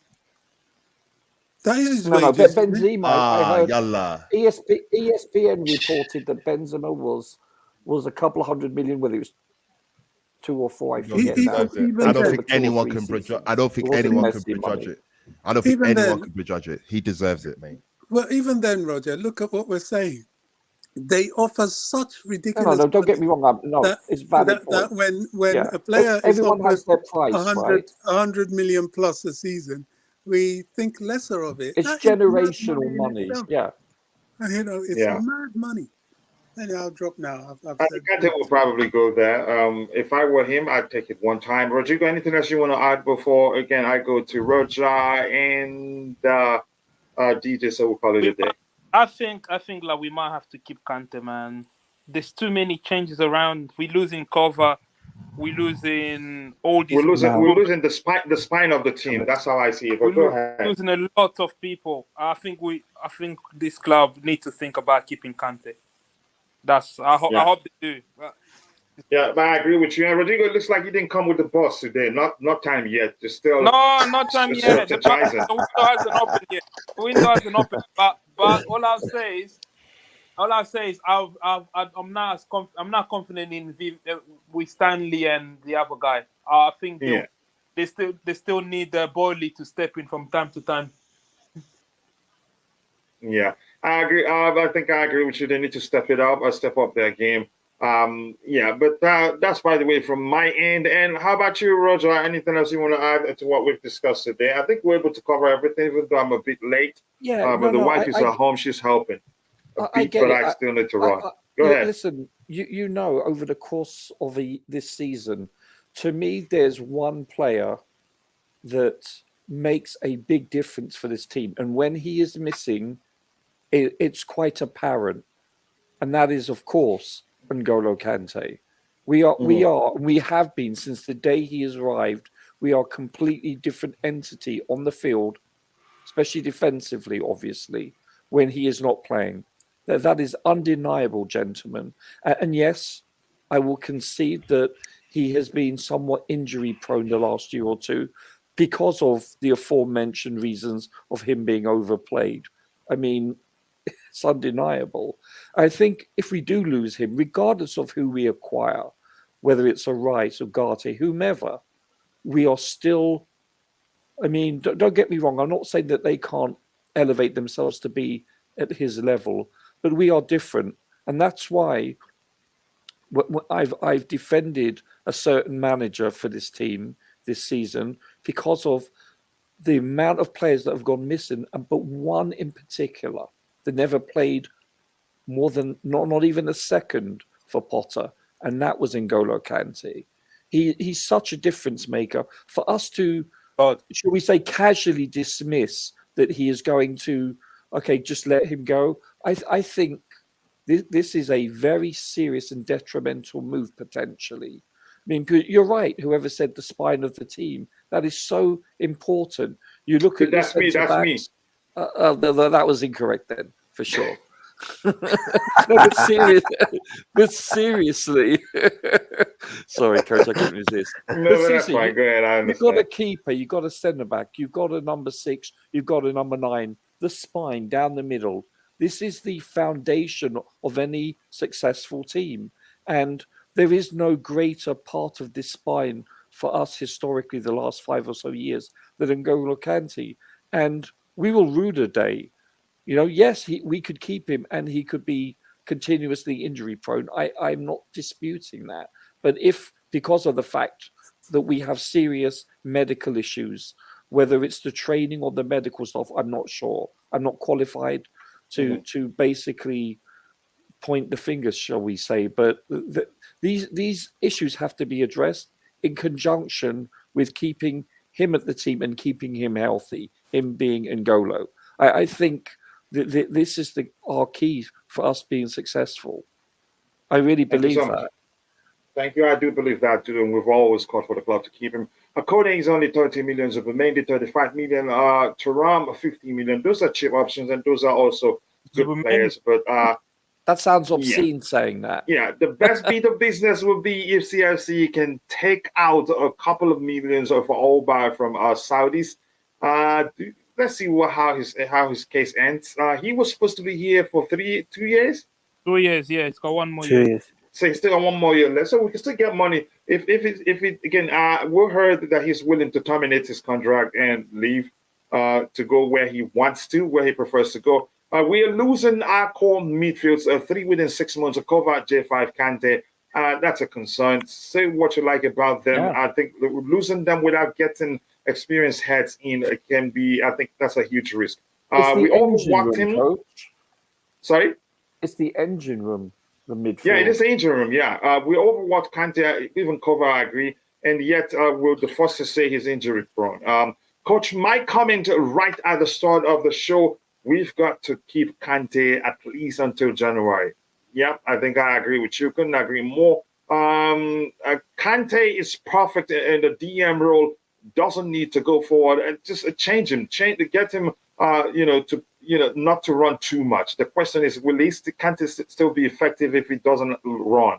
That's one thing I've always asked. But he's in that category of players where even at 36, 35, I know he's not up to that age right now. You still find a way to accommodate them. He's a special player. Kante will go. That may well end up being the case. But we're being told, we have been told that his contract negotiation has been put on standby, which means maybe they're trying to see if they can sign certain player, then they decide what to do with him. Roger, I told you don't pass the ball to coach. He's starting his start pattern tappings. I didn't tap in, Roger tapped in. I think that we should take time, look at the players before going through. I think that's what we should do. Wisdom Effiong, thank you. That sounds like a Nigerian name. But big up and thank you for finding the time to join us today. Hope we see you here next time, because we're about to round off. He was at his best playing DM for us in France. You could say, but he fulfilled you could say that role as a hybrid of 8 and 6, not sitting in most cases. Let's come to you, DJ. Round off for us. What you make of everything we talked about today, so we can call it a day. I'm hoping we'll have an evening show today. My plan was to start that when the transfer window opens, but it looks like we need it now because the news, they're coming thick and fast. Go ahead, DJ. No, listen, everything that's been said, I think it's more or less like wait till the actual transfer window opens and see where we go, because like everyone said on here, saying that, things will change, the players, the targets that we'll go for will change. Maybe some of these players that we think are not going to come to Chelsea may end up at Chelsea. You just don't know. But yeah, I mean, obviously the most vital thing, obviously, is the 3 positions that we've talked about. Bobby's alluded to it as well a lot. Obviously the DM role, the striker role, and the goalkeeper. I think those 3 are the most important parts we need to get sorted out. And I'd still say another midfielder on top of that as well. So 2 midfielders for me. And see where it goes from there. So yeah, other than that, it's been a great stream, great chatting with everybody, and I look forward to the next stream. As always, it is. And I like it when Bobby comes from that perspective, that things get tensed up whenever he fights for. We can't tell everybody. I like that. It makes it interesting. But Bobby, stay strong, brother, and get well soon. More importantly, you know we love you, and it's love. It's just a debate, and we enjoy that. And I like it that none of us on the panel here takes anything personal. So I appreciate that. We continue to grow together. Like I've always said, we've grown beyond the channel to a community now, and hopefully we'll get co-hosts. They can always take things, carry on even if I'm not here. It's becoming overwhelming a bit, but I'll keep giving my best because I love it. So thank you so much to everyone on the panel. IBZ, my Niger bro, Bobby, Smokey, Signals, my English bro, Roger Pop, my English bro, DJ Sub, my English bro. Too many English brothers here. But that's, by the way, much love to all of you in the chat. The blue tip again, Martin O, Eugene, Constantine, Dante, JC, Contender FC, all of you. If I miss your name, apologies, I'm only human. See you guys next time. God bless us all, and bye. Cheers.